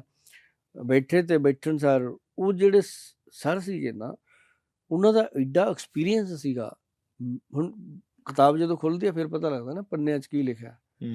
ਤੇ ਉਹਨਾਂ ਦਾ ਇੰਨਾ ਕੁ ਐਕਸਪੀਰੀਅੰਸ ਸੀਗਾ ਕਿ ਮੇਰੇ ਨਾਲ ਉਹਨਾਂ ਨੇ ਇੱਕ ਗੱਲ ਸ਼ੇਅਰ ਕੀਤੀ, ਕਹਿੰਦਾ ਯਾਰ ਗੋਇਲ, ਮਤਲਬ ਡਾਕਟਰ ਵੈਦ ਰਿਸਪੈਕਟਡ ਕਿਸੇ ਗੱਲ ਤੋਂ ਹਟ ਗਏ, ਮੇਰੇ ਨਾਲ ਇੱਦਾਂ ਬੋਲੇ ਵੀ ਯਾਰ ਗੋਇਲ ਐਂ ਦੱਸ ਵੀ ਇਹ ਹਿੰਦੁਸਤਾਨ 'ਚ ਹੋਰ ਵੀ ਕੋਈ ਬਣਾਉਂਦਾ? ਮੇਰਾ ਵੀ ਇਹੀ ਸਵਾਲ ਸੀਗਾ। ਮੈਂ ਕਿਹਾ ਜੀ ਹਲੇ ਕਿਸੇ ਦੀ ਹੋਰ ਦੀ ਹਿੰਮਤ ਨਹੀਂ ਸੀ। ਮੈਂ ਵੀ ਹਿੰਮਤ ਕਰ ਲਈ, ਬਣਾ ਲਿਆ। ਮੇਰਾ ਵੀ ਮੈਂ ਕਿਹਾ ਬਣਾਉਣ ਲੱਗੇ ਘਰ ਵਿਕ ਗਿਆ ਸੀ। ਜਿਹਨੂੰ 500 ਡੱਬਾ ਜਦ ਬਣਿਆ, ਮੈਂ ਕਿਹਾ ਇਹਦੀ ਕੀਮਤ ਹੈ ਸਰ, ਮੈਂ ਸਾਰਾ ਕੁਝ ਵਿਕ ਗਿਆ। ਤੁਸੀਂ ਪਹਿਲੀ ਵਾਰ ਕਿੰਨੇ ਬਣਾਇਆ ਸੀਗਾ? 500 ਬੋਟਲ। ਤੇ ਤੁਹਾਨੂੰ ਕੌਨਫੀਡੈਂਸ ਸੀ ਵੀ ਵਿਕੇਗਾ? ਨਾ, ਹਾਂ, ਜਨੂਨ ਸੀਗਾ, ਪੈਸ਼ਨ ਸੀਗਾ। ਹਾਂ, ਜਿਵੇਂ ਹੁਣ ਮੇਰੇ ਕੋਲ ਤੁਸੀਂ ਆਉਂਦੇ ਹੋ, ਹੋਰ ਚੰਗੇ ਚੰਗੇ, ਮੈਨੂੰ ਐਸੀ ਵੀ ਆਪਾਂ ਇਹਨਾਂ ਨੂੰ ਦੇ ਦਾਂਗੇ, ਹੈ ਨਾ। ਤੇ ਜਦੋਂ ਨਾ ਜੀ ਇਹ ਕੁਛ ਟਾਈਮ ਪਏ ਰਹੇ ਡੱਬੇ, ਕਿਸੇ ਨੇ ਮਤਲਬ ਮੰਗਿਆ ਨਹੀਂ ਜਾਂ ਸਾਨੂੰ ਐਕਸਪਲੇਨ ਨਹੀਂ ਕਰਨਾ ਆਇਆ, ਸਮਝ ਨਹੀਂ ਆਵੇ ਵੀ ਇਹਦਾ ਕੀ ਕਰੀਏ। ਤੇ ਮੈਂ ਜਿਹੜੇ ਸਾਡੇ ਵੱਡੇ ਵੈਦ ਜੀ, ਜਿਨ੍ਹਾਂ ਨੇ ਮੈਨੂੰ ਪੂਰੀ ਸਲਾਹ ਦਿੱਤੀ ਸੀ ਬਣਾਉਣ ਦੀ, ਇਹ ਉਹ ਕਰਨ ਦੀ, ਤਾਂ ਬੜਾ ਦਿਮਾਗ ਤੇ ਬੋਝ ਪਿਆ ਵੀ ਇਹ ਤਾਂ ਕਿਤੇ ਐ ਨਾ ਹੋਵੇ ਵੀ ਪਿਆ ਐਕਸਪਾਇਰ ਹੋ ਜਾਵੇ ਆਪਣੀ ਤਾਂ ਕੋਠੀ ਦੀ ਕਿਸ਼ਤ ਵੀ ਕੌਣ ਭਰੂ, ਕੋਠੀ ਲੈ ਜਾਣਗੇ ਉਹ। ਤੇ ਮਤਲਬ ਕਹਿਣ ਦਾ ਵੀ ਜਦੋਂ ਨਾ ਜੀ ਅਸੀਂ ਇਹਨੂੰ, ਉਹੀ ਗੱਲ ਤੁਹਾਡੇ ਵਾਲੀ ਸੋਸ਼ਲ ਮੀਡੀਆ ਤੇ ਪਾਇਆ ਮੈਂ ਇਹਨੂੰ, ਮੈਂ ਕਿਹਾ ਵੀ ਦੇਖੀ ਜਾਓ। ਮੈਨੂੰ ਮੈਡਮ ਮਿਲ ਗਏ ਤੁਹਾਡੇ ਬੰਬੇ ਨੇ ਅੱਜ ਕੱਲ੍ਹ, ਭਾਰਤੀ ਮੈਡਮ, ਕਮੇਡੀ ਕਰਦੇ ਨੇ ਉਹ ਵੀ, ਉਹਨਾਂ ਦਾ ਹਸਬੈਂਡ ਤੇ ਉਹ ਮਿਲ ਗਏ। ਤੇ ਉਹਨਾਂ ਨਾਲ ਗੱਲ ਹੋਈ, ਵਿੱਚ ਕਿਸੇ ਮੀਡੀਏਟਰ ਨੇ ਗੱਲ ਕੀਤੀ। ਤੇ ਮੈਂ ਕਿਹਾ ਮੈਡਮ ਇੱਦਾਂ ਕਰਕੇ ਵੀ ਆਪਾਂ ਕਰਨਾ। ਕਹਿੰਦੀ ਕੀ ਪ੍ਰੋਡਕਟ ਕੀ ਹੈ ਤੁਹਾਡਾ? ਮੈਂ ਕਿਹਾ ਜੀ ਚਵਨਪ੍ਰਾਸ਼ ਆ। ਕਹਿੰਦੀ ਲੈ ਉਦੋਂ ਕੀ ਹੁੰਦਾ? ਮੈਂ ਨਹੀਂ ਪੂਰਾ ਸੁਣੋ ਜੀ। ਮੈਂ ਕਿਹਾ 1.5 ਲੱਖ ਦਾ ਚਵਨਪ੍ਰਾਸ਼ ਆ। ਮੈਡਮ ਝਟਕਾ ਖਾ ਗਈ, ਕਹਿੰਦੀ ਕੰਨਾਂ ਦੇ ਕੁੰਡਲ ਵੇਚਣੇ ਪੈਣਗੇ ਜਿਹਨੇ ਲੈਣਾ, ਏਦਾਂ ਬੋਲਿਓ। ਮੈਂ ਕਿਹਾ ਨਹੀਂ ਕੋਈ ਗੱਲ ਨਹੀਂ, ਆਪਾਂ ਨੂੰ ਦੱਸੋ। ਕਹਿੰਦੀ ਕੋਈ ਨਹੀਂ ਤੁਸੀਂ ਆ ਜਾਓ। ਮੈਂ ਬੰਬੇ ਗਿਆ ਜੀ ਸਪੈਸ਼ਲ, ਮੈਡਮ ਨਾਲ ਬੈਠ ਕੇ ਤੇ ਕੰਮ ਕੀਤਾ, ਦੋਨੇ ਹਸਬੈਂਡ ਵਾਈਫ ਨਾਲ। ਤੇ ਉਹਨਾਂ ਨੂੰ ਮੈਂ ਡੱਬਾ ਵੀ ਦੇ ਆਇਆ ਸੀ, ਉਦੋਂ ਦਾ ਕਾਜੂ ਜੰਮ ਗਿਆ। ਹਾਂ, ਮੈਨੂੰ ਸਪੈਸ਼ਲ ਮੈਸੇਜ ਆਇਆ। ਅੱਛਾ, ਉਸ ਤੋਂ ਬਾਅਦ ਹੀ ਫਿਰ ਉਹ ਖੁਸ਼ਖਬਰੀ ਆਈ ਆ। ਕਹਿੰਦੀ ਸਰ ਕਾਜੂ ਆ ਗਿਆ, ਮੈਨੂੰ ਕਤਲੀ ਚਾਹੀਦੀ ਸੀ। ਉਹਨਾਂ ਦੀ ਦਿਲੀ ਇੱਛਾ ਸੀ ਵੀ ਲੜਕੀ ਹੋ ਜਾਏ। ਅੱਛਾ, ਹਾਂ, ਹੁੰਦੀ ਹੈ ਚਲੋ ਹਰ ਬੰਦੇ ਦੀ। ਤਾਂ ਉਹਨਾਂ ਨੇ ਨਾ ਜੀ ਇਹਦੇ ਤੇ ਡਿਸਕਸ ਕੀਤੀ ਦੋਨਾਂ ਨੇ ਮੇਰੇ ਨਾਲ, ਔਰ ਬਹੁਤ ਵਧੀਆ ਵਿਆਖਿਆ ਹੋਈ ਉਹਨਾਂ ਨਾਲ ਬੈਠ ਕੇ। ਮੈਂ ਇਹਦੇ ਬਾਰੇ ਦੱਸ ਪਾਇਆ ਇੱਕ ਗੱਲ ਵੀ ਵਾਕਈ ਅਸੀਂ ਇਹਨੂੰ ਚੀਜ਼ ਬਣਾਈ ਹੈ ਜੀ, ਵੀ ਜਿਹੜੇ ਸੱਜਣ ਖਾਣਗੇ ਉਹ ਜ਼ਿੰਦਗੀ 'ਚ ਜੀਣਗੇ। ਮੈਂ ਉਹ ਸਰ ਨੂੰ ਵੀ ਏਦਾਂ ਹੀ ਕਹਾਣੀ ਸੁਣਾਈ, ਤੇ ਉਹ ਕਹਿੰਦੇ ਗੋਇਲ ਸਾਹਿਬ ਇਹ ਤੁਸੀਂ ਕੁਛ ਹੋਰ ਹੀ ਬਣਾਤਾ। ਕਹਿੰਦੇ ਮੈਨੂੰ ਨਹੀਂ ਲੱਗਦਾ ਕਿ ਆਉਣ ਵਾਲੇ ਸਮੇਂ 'ਚ ਜਾਂ ਪਿੱਛੇ ਇਹ ਚੀਜ਼ ਬਣੀ ਹੋਊਗੀ। ਕਹਿੰਦੇ ਸਾਨੂੰ 20-22 ਸਾਲ ਬਾਅਦ ਉਹ ਅਨੁਭਵ ਹੋਇਆ ਜਿਹੜਾ ਅਸੀਂ 25-30 ਸਾਲ ਪਹਿਲਾਂ ਕਦੇ ਕੀਤਾ ਹੋਊਗਾ। ਅੱਛਾ, ਮਤਲਬ ਆਪਦੇ ਸ਼ਬਦਾਂ 'ਚ ਇੰਨੀ ਗੱਲ ਬੋਲ ਗਏ। ਕਹਿੰਦਾ ਗੋਇਲ ਸਾਹਿਬ ਜ਼ਿੰਦਗੀ ਜੀਣ ਦਾ ਮਜ਼ਾ ਹੀ ਆ ਗਿਆ। ਆ 5 ਦਿਨ 'ਚ ਕਹਿੰਦਾ ਅਸੀਂ ਪਿਛਲੀ ਸਾਰੀ ਜ਼ਿੰਦਗੀ ਜੀ ਲਈ। ਕਹਿੰਦਾ ਮੈਨੂੰ ਉਦੋਂ ਮਜ਼ਾ ਆਇਆ ਜਦੋਂ ਕਹਿੰਦਾ ਮੈਡਮ ਨੇ ਆ ਕੇ ਮੈਨੂੰ ਕਿਹਾ, ਕਹਿੰਦੀ ਹੋਰ ਸੁਣਿਓ ਕੀ ਹਾਲ ਆ। ਕਹਿੰਦਾ ਕਿੰਨੀ ਦੇਰ ਹੋ ਗਈ, ਐਂ ਕਿਹਾ ਹੀ ਨਹੀਂ ਸੀ ਇਹਨੇ। ਮਤਲਬ ਇਹਨੇ ਅੰਦਰ ਬਾਡੀ ਦੇ ਰੋਮਾਂਸ ਦੇ ਜਿਹੜੇ ਸੈੱਲ ਹੁੰਦੇ ਉਹ ਜਗਾ ਦਿੱਤੇ। ਜ਼ਰੂਰੀ ਨੇ ਇਹ ਚੀਜ਼ਾਂ। ਲੋਕ ਆਪਸ 'ਚ ਗੱਲ ਹੀ ਨਹੀਂ ਕਰਦੇ। ਰੋਮਾਂਸ ਤਾਂ ਬਹੁਤ ਦੂਰ ਦੀ ਗੱਲ ਹੈ। ਤੁਸੀਂ ਦੇਖੋ ਦੁਨੀਆ ਦੇ ਵਿੱਚ ਜੇ ਆਪਾਂ ਸੱਚ ਜਾਣਨਾ ਚਾਹੀਏ, ਤੁਸੀਂ 100 ਕਪਲ ਇਕੱਠਾ ਕਰ ਲਓ, 100 ਕਪਲ ਦੇ ਵਿੱਚੋਂ ਤੁਸੀਂ ਪੁੱਛ ਲਓ ਵੀ ਕਿਸੇ ਨੇ ਆਪਦੀ ਇੱਕ ਦੂਜੇ ਨੂੰ ਆਈ ਲਵ ਯੂ ਕਦੋਂ ਕਿਹਾ ਹੋਊਗਾ। ਆਹ ਤੁਸੀਂ ਇਹ ਵਿੱਚ ਬੈਕ ਸਟੇਜ ਵੀ ਗੱਲ ਕਹੀ, ਬਹੁਤ ਅੱਛੀ ਗੱਲ ਕੀਤੀ ਇਹ। ਉਹਨਾਂ ਨੂੰ ਯਾਦ ਹੀ ਨਹੀਂ, ਕਿਹਾ ਹੀ ਨਹੀਂ। ਵੈਲੈਂਟਾਈਨ ਡੇ ਤੇ ਵੀ ਨਹੀਂ। ਹਾਲਾਂਕਿ ਮੈਂ ਵੀ 1-2 ਵਾਰ ਕੋਸ਼ਿਸ਼ ਕੀਤੀ। ਮੈਨੂੰ ਨਾ ਇੱਕ ਸਾਡੇ ਐਕਟਰ ਕੇ ਮਿਤਵਾ ਭਾਜੀ, ਘਾਇਲ 'ਚ ਕੰਮ ਕੀਤਾ ਜੀ, ਬੜੇ ਪੁਰਾਣੇ ਥੀਏਟਰ ਆਰਟ, ਉਹਨਾਂ ਨੇ ਆਹ ਗੱਲ ਕਹੀ ਮੈਨੂੰ 10 ਸਾਲ ਪਹਿਲਾਂ। ਕਹਿੰਦਾ ਯਾਰ ਹੁਣ ਜਿਵੇਂ ਤੇਰਾ ਵਿਆਹ ਹੋਇਆ ਨਾ, ਅੱਗੇ ਜਾ ਕੇ ਆਹ ਪ੍ਰੋਬਲਮ ਆਣੀ ਆ, ਤੂੰ ਬਿਨਾਂ ਮਤਲਬ ਤੋਂ ਕਦੇ ਨਾ ਜਨਾਨੀ ਨੂੰ ਕਿਹਾ ਕਰ ਆਈ ਲਵ ਯੂ। ਮੈਂ ਕਿਹਾ ਕਿਉਂ? ਕਹਿੰਦਾ ਬਸ ਦੇਖੀ ਸਵਾਦ ਦਾ। 1 ਵਾਰ ਮੈਂ ਕਿਹਾ, ਮੈਂ ਕਿਹਾ ਆਈ ਲਵ ਯੂ, ਤੈਨੂੰ ਕੀ ਹੋ ਗਿਆ? ਕਹਿੰਦੀ ਉਹਨੂੰ ਲੱਗਿਆ ਪਤਾ ਝੂਠ ਬੋਲ ਰਿਹਾ। ਫਿਰ ਮੇਰਾ ਵੀ ਮਨ ਨਹੀਂ ਕੀਤਾ। ਫਿਰ ਮੈਂ ਸੋਚਿਆ, ਮੈਂ ਕਿਹਾ ਫਿਰ ਉਹਨੇ ਕਹਿ ਤਾ ਮੈਂ ਤੈਨੂੰ ਕੀ ਹੋ ਗਿਆ। ਤੇ ਇਹ ਵਾਕਈ ਹੁੰਦੀ ਹੈ ਪ੍ਰੋਬਲਮ। ਇਹ ਕਹਿ ਦੋ ਤਾਂ ਫਿਰ ਮੰਨਦਾ ਨਹੀਂ ਕੋਈ ਵੀ, ਇਹਨੂੰ ਲੱਗਦਾ ਕੋਈ ਮਤਲਬ ਹੈ। ਜਾਂ ਕੁਝ ਬਾਹਰੋਂ ਕਾਂਡ ਕਰਕੇ ਆਇਆ ਜਿਹੜਾ ਮੇਰੇ ਮੂਹਰੇ ਨੇ ਉਹ ਹੋ ਰਿਹਾ। ਫਿਰ ਕਹਿਣ ਦਾ ਤਰੀਕਾ, ਕੋਈ ਵੀ ਚੀਜ਼ ਦੀ ਸ਼ੁਰੂਆਤ ਕਰਨੀ ਉਹਦਾ ਤਰੀਕਾ ਹੁੰਦਾ ਨਾ। ਹਾਂ, ਉਹ ਦੱਸੋ। ਜਦੋਂ ਤੁਸੀਂ ਵਿਆਹ ਕਰਾਉਣ ਜਾਂਦੇ ਹੋ ਪਹਿਲਾਂ ਸਾਲੀਆਂ ਰੀਬਨ ਬੰਨ੍ਹ ਕੇ ਖੜਦੀਆਂ ਨੇ, ਹੁਣ ਸਿੱਧੇ ਹੀ ਤੁਰ ਜਾਓਗੇ, ਕਿਹੜਾ ਪੁੱਛੂ। ਆਹੋ, ਹੈ ਇਹ ਵੀ ਗੱਲ ਸਹੀ ਹੈ, ਪ੍ਰੋਸੈਸ ਹੈ। ਹਾਂ, ਜਦੋਂ ਤੁਸੀਂ ਆਈ ਲਵ ਯੂ ਬੋਲਣਾ ਉਹਨੂੰ, ਉਹਦੇ ਹੱਥ 'ਚ ਹੱਥ ਪਾਓ, ਉਹਦੇ ਨਾਲ ਬੈਠੋ, ਉਹਨੂੰ ਕਹੋ ਵੀ ਤੂੰ ਆਪਦਾ ਸਾਰਾ ਟੱਬਰ ਛੱਡ ਕੇ ਮੇਰੇ ਕੋਲ ਆਈ ਹੈ, ਤੂੰ ਬਹੁਤ ਵੱਡੀ ਕੁਰਬਾਨੀ ਦਿੱਤੀ ਹੈ, ਹੋ ਸਕਦਾ ਮੈਂ ਤੇਰੇ ਲਈ ਪੂਰਕ ਉਤਰ ਪਾਊਂਗਾ ਕਿ ਨਹੀਂ ਉਤਰ ਪਾਊਂਗਾ, ਪਰ ਸੱਚੀ ਮੈਂ ਤੈਨੂੰ ਬਹੁਤ ਪਿਆਰ ਕਰਦਾ, ਆਈ ਲਵ ਯੂ। ਗੱਲ ਹੋ ਗਈ, ਅੱਜ ਕਹਿੰਦਾ ਕੱਲ ਨੂੰ ਚਾਹੇ ਰੂਟੀਨ 'ਚ ਰੋਜ਼ ਕਹੀ ਜਾਓ। ਇਹਦੇ ਲਈ ਤਾਂ NSD ਵੀ ਫੇਲ ਹੈ, ਮੈਨੂੰ ਲੱਗਦਾ ਉਹ ਵੀ ਨਹੀਂ ਸਿਖਾ ਸਕਦੇ। ਰਸਤਾ ਬਣਾ ਕੇ ਚੱਲਣਾ ਪਊਗਾ ਨਾ। ਦੇਖੋ ਗੱਲ ਕਿੰਨੀ ਸਹਿਜ ਹੈ, ਬੜੀ ਆਸਾਨ ਹੈ, ਬਟ ਬੜੀ ਮੁਸ਼ਕਲ ਹੈ। ਹੁਣ ਮੈਂ ਆਪਣੇ ਆਪ ਨੂੰ ਨਾ ਉਹ ਕਰ ਰਿਹਾ ਸੀ, ਤੁਸੀਂ ਦੱਸਦੇ ਪਏ ਨਾ, ਬੜੇ ਪਿਆਰ ਨਾਲ ਦੱਸਿਆ, ਕਈਆਂ ਨੇ ਜਿਹੜੇ ਦੇਖਣ ਵਾਲੇ ਸੁਣਨ ਵਾਲੇ ਨੇ ਅਪਲਾਈ ਵੀ ਕਰਤਾ ਹੋਣਾ। ਮੈਂ ਹਜੇ ਆਪਣੇ ਆਪ ਨੂੰ ਸੋਚ ਰਿਹਾ ਜੇ ਮੈਨੂੰ ਕਰਨਾ ਪਵੇ ਏਦਾਂ ਤੇ ਬੜਾ ਔਖਾ ਸੀਗਾ ਮੇਰੇ ਬਾਰੇ। ਨਹੀਂ, ਕਿਉਂਕਿ ਗੈਪ ਕਿੰਨਾ ਪੈ ਜਾਂਦਾ ਨਾ ਇਹ ਚੀਜ਼ਾਂ ਦਾ, ਕਿਉਂਕਿ ਆਪਣੀ ਰੂਟੀਨ, ਬੱਚੇ ਹੋ ਗਏ, ਆਪਣੀ ਮਰਜ਼ੀ ਗੈਪ ਪੈ ਜੇ, ਭਾਵੇਂ ਦੂਜੇ ਬਣ ਕੇ ਬਹਿ ਜਾਓ, ਉਹਨੇ ਆ ਕੇ ਪੁੱਛਣਾ ਹੀ ਅੱਜ ਕੀ ਹੋ ਗਿਆ, ਕਹੇ ਯਾਰ ਪਤਾ ਨਹੀਂ, ਪਿਛਲੀਆਂ ਯਾਦਾਂ ਬਹੁਤ ਤਾਜ਼ੀਆਂ। ਹਾਂ, ਨਹੀਂ ਪ੍ਰੋਸੈਸ, ਹਾਂ ਇਹ ਗੱਲ ਸਹੀ ਹੈ। ਭੂਮਿਕਾ ਹੱਥ ਫੜ, ਜਿੱਥੋਂ ਮਰਜ਼ੀ ਸ਼ੁਰੂ ਕਰ ਲਓ। ਤੁਹਾਡੀ ਚਮਨਪਾਸ਼ ਦੀ ਪੈਕਿੰਗ ਹੈ, ਜੇ ਪੈਕਿੰਗ ਚੰਗੀ ਹੋਏਗੀ ਤਾਂ ਹੀ ਬੰਦਾ। ਸਰ, ਸ਼ੁਰੂਆਤ ਕਰਨ ਦੀ ਦੇਰ ਆ, ਤੁਸੀਂ ਸ਼ੁਰੂਆਤ ਅੱਜ ਕਰ ਲਓ, ਜ਼ਿੰਦਗੀ ਅੱਜੇ ਸ਼ੁਰੂ ਹੋ ਜਾਏ। ਵਾਹ ਵਾਹ ਵਾਹ, ਬਹੁਤ ਵਧੀਆ ਹੈ ਨਾ। ਅੱਛਾ, ਇੱਕ ਚੀਜ਼ ਹੋਰ, ਮੈਨੂੰ ਕਈ ਵਾਰੀ ਮੁੰਡੇ ਪੁੱਛ ਲੈਂਦੇ ਨੇ ਵੀ ਸਰ ਵੀ ਸਾਡੀ ਜ਼ਿੰਦਗੀ 'ਚ ਨਾ ਐਂ ਲੱਗਦਾ ਜਿਵੇਂ ਹਨੇਰਾ ਹੋ ਗਿਆ, ਕੁਛ ਨਹੀਂ ਹੈ ਨਾ। ਮੈਂ ਕਿਹਾ ਕੀ ਗੱਲ ਹੋ ਗਈ? ਕਹਿੰਦੇ ਬਸ ਜੀ ਪਤਾ ਹੀ ਨਹੀਂ ਲੱਗਦਾ, ਏਦਾਂ ਹੋ ਗਿਆ। ਮੈਂ ਕਿਹਾ ਇੱਕ ਦਿਨ ਐਂ ਕਰਿਓ, ਆਪਦੀ ਮਾਂ ਹੈਗੀ? ਕਹਿੰਦੇ ਹਾਂ।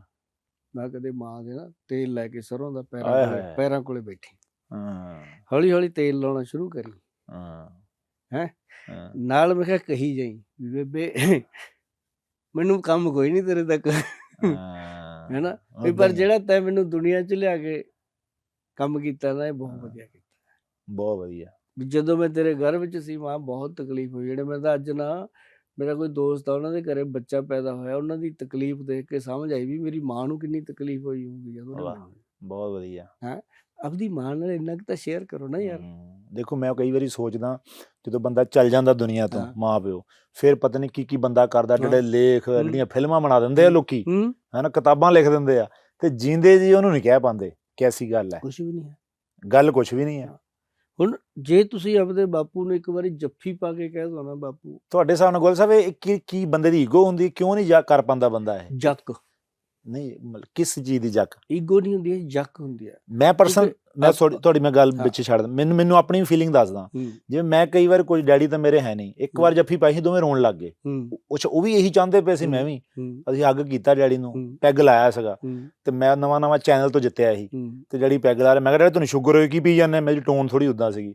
ਕਹਿੰਦੇ ਯਾਰ ਕਹਿੰਦੇ ਤੂੰ ਹੁਣ ਵੱਡਾ ਬੰਦਾ ਬਣ ਗਿਆ ਆ, ਠੀਕ ਹੈ। ਕਹਿੰਦੇ ਯਾਰ ਮੈਂ ਗਰੀਬ ਬੰਦਾ। ਮੈਂ ਬਹਿ ਗਿਆ, ਤੇ ਮੰਮੀ ਮੇਰੇ ਤਾਂ ਪੌੜੀਆਂ 'ਚ ਆ ਰਹੇ ਸੀ, ਤੇ ਮੈਨੂੰ ਬੜਾ ਤਰਸ ਆਇਆ। ਮੈਂ ਕਿਹਾ ਯਾਰ ਗਰੀਬ ਬੰਦਾ ਕਿਉਂ ਕਿਹਾ ਬੰਦੇ? ਮੈਂ ਜੱਫੀ ਪਾ ਲਈ, ਡੈਡੀ ਰੋਣ ਲੱਗੇ, ਮੈਨੂੰ ਤਾਂ ਆਖਣ ਦੇ ਕਿ ਮੰਮੀ ਵੀ ਰੋਣ ਲੱਗ ਗਈ। ਫਿਰ ਮੈਂ ਐਨਾਲਿਸਿਸ ਕੀਤਾ, ਮੈਂ ਕਿਹਾ ਕਿਹੜੀ ਚੀਜ਼ ਮੈਨੂੰ ਰੋਕ ਰਹੀ ਸੀ, ਤਾਂ ਮੈਂ ਰੋਜ਼ ਕਰ ਸਕਦਾ। ਉਹ ਕਿਤੇ ਨਾ ਕਿਤੇ ਏਦਾਂ ਹੁੰਦਾ, ਸਾਨੂੰ ਐਂ ਲੱਗਦਾ ਕਿ ਅਸੀਂ ਵੱਡੇ ਹੋ ਗਏ, ਹੁਣ ਵੀ ਮੈਚਿਓਰ ਹੋ ਗਏ, ਹੁਣ ਅਸੀਂ ਰੋਣਾ ਨਹੀਂ, ਅਸੀਂ ਕਮਜ਼ੋਰ ਨਹੀਂ ਦਿਖਣਾ। ਮੇਰੀ ਫੀਲਿੰਗ ਇਹ ਸੀ ਕਿ ਮੈਨੂੰ ਇਹ ਹੁਣ ਲੱਗਦਾ ਮੈਂ ਸਟਰੋਂਗ ਆ, ਮਾਲ ਨੂੰ ਵੀ ਮੈਂ ਕੁਛ ਨਹੀਂ ਕਹਿ ਪਾਇਆ। ਉਹ ਜਿਹੜੇ ਹੰਝੂ ਹੁੰਦੇ ਆ ਨਾ ਜੀ, ਹਾਂ, ਉਹ ਬੜ ਜਿਹੜੇ ਉਹ ਤੋਂ ਬਾਅਦ ਜਿਹੜਾ ਬੰਦਾ ਮਤਲਬ ਪਵਿੱਤਰ, ਜਿਵੇਂ ਕਹਿੰਦਾ ਇਸ਼ਨਾਨ ਕਰਦੀ ਆਤਮਾ, ਉਹ ਫੀਲਿੰਗ ਆਉਂਦੀ ਹੈ। ਤੁਸੀਂ ਇਹ ਗੱਲ ਨੂੰ ਕਦੇ ਬੈਕ ਫਲੈਸ਼ ਦੇ ਵਿੱਚ ਜਾ ਕੇ ਸੋਚੋ ਵੀ ਉਸ ਤੋਂ ਬਾਅਦ ਤੁਹਾਡੇ ਬੈਂਕ ਬੈਲੈਂਸ ਦਾ ਕੀ ਹਾਲ ਹੋਇਆ ਹੋਊਗਾ। ਇਹ ਮਾਂ ਦੇ ਪੈਰਾਂ ਚੋਂ, ਪਿਓ ਦੇ ਸੀਨੇ ਚੋਂ ਬੈਂਕ ਬੈਲੈਂਸ ਨਿਕਲਦੇ ਆ। ਸੱਚ ਹੈ, ਸੱਚ ਹੈਗਾ, ਕੱਢਣ ਵਾਲਾ ਚਾਹੀਦਾ। ਉਹ ਬੰਦਾ ਸਾਰੀ ਉਮਰ ਉਹ ਨਾ ਕਸਤੂਰੀ ਕੁੰਡਲ ਮ੍ਰਿਗ ਬਸ ਹੈ, ਉਹ ਭਜਦਾ ਰਹਿੰਦਾ, ਖੁਸ਼ਬੂ ਤਾਂ ਧੁੰਨੀ ਜੋ ਹੀ ਆ ਰਹੀ ਹੁੰਦੀ ਹੈ। ਦੇਖੋ ਕਹਾਣੀ ਕਿੱਧਰ ਨੂੰ ਚੱਲ ਪਈ। ਆਪਾਂ ਬੈਠੇ ਸੀ ਆਯੁਰਵੇਦ ਦੀਆਂ ਗੱਲਾਂ ਕਰਨ, ਕਸਤੂਰੀ ਤੇ ਹੀ ਆ ਗਈ ਮੁੜ ਕੇ, ਪਰ ਅਸੀਂ ਉਧਰ ਚਲੇ। ਇਹ 'ਚ ਲਤਾ ਕਸਤੂਰੀ ਪਾਈ ਹੋਈ ਹੈ। ਅੱਛਾ, ਇਹਦੇ 'ਚ ਇਹ ਸਰ ਜਿਵੇਂ ਐਕਸ਼ਨ ਨਾਮ ਇਹਦਾ, ਐਕਸ਼ਨ, ਇਹ XN ਹੈ, ਐਕਸ਼ਨ ਵਾਲਾ। ਹਾਂ, XN, ਹਾਂ। ਅੱਛਾ, ਮਤਲਬ ਐਕਸ਼ਨ ਕਰਦਾ ਆ, ਐਕਸ਼ਨ ਕਰਦਾ, ਐਕਸ਼ਨ ਕਰਦਾ। ਤੇ ਇਹਦੇ 'ਚ ਮਤਲਬ ਜਿਹੜੀਆਂ 1.5 ਲੱਖ ਦਾ ਹੈ, ਤੇ ਫਿਰ ਇਹ 'ਚ ਤਾਂ ਤੁਸੀਂ ਮਤਲਬ ਕੀ ਮੇਨ ਜਿਹੜਾ ਸਮਝ ਆ ਜਾਵੇ ਇਹਦੇ 'ਚ ਨਾ। ਦੇਖੋ, ਇਹਦੇ 'ਚ 72 ਜੜੀਆਂ ਬੂਟੀਆਂ, 72। ਪਹਿਲਾਂ ਤਾਂ ਜਿਹੜਾ ਚਵਨ ਰਿਸ਼ੀ ਜੀ ਦੀ 54 ਜੜੀ ਬੂਟੀਆਂ ਦਾ ਚਵਨ ਪ੍ਰਾਸ਼ ਉਹ ਤਾਂ ਕੰਪਲੀਟ ਹੈ। ਅੱਛਾ, ਉਦੋਂ ਬਾਅਦ ਇਹਦੇ ਵਿੱਚ ਜੜੀ ਬੂਟੀਆਂ ਪਈਆਂ ਨੇ, ਭਸਮਾਂ ਪਈਆਂ ਨੇ।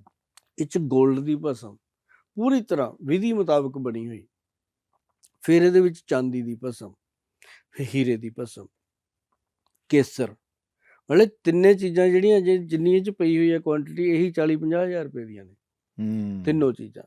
ਔਰ ਉਸ ਤੋਂ ਬਾਅਦ ਇਹਦੇ ਵਿੱਚ ਤੁਸੀਂ ਦੇਖੋ ਕਿ ਨਵ ਰਤਨ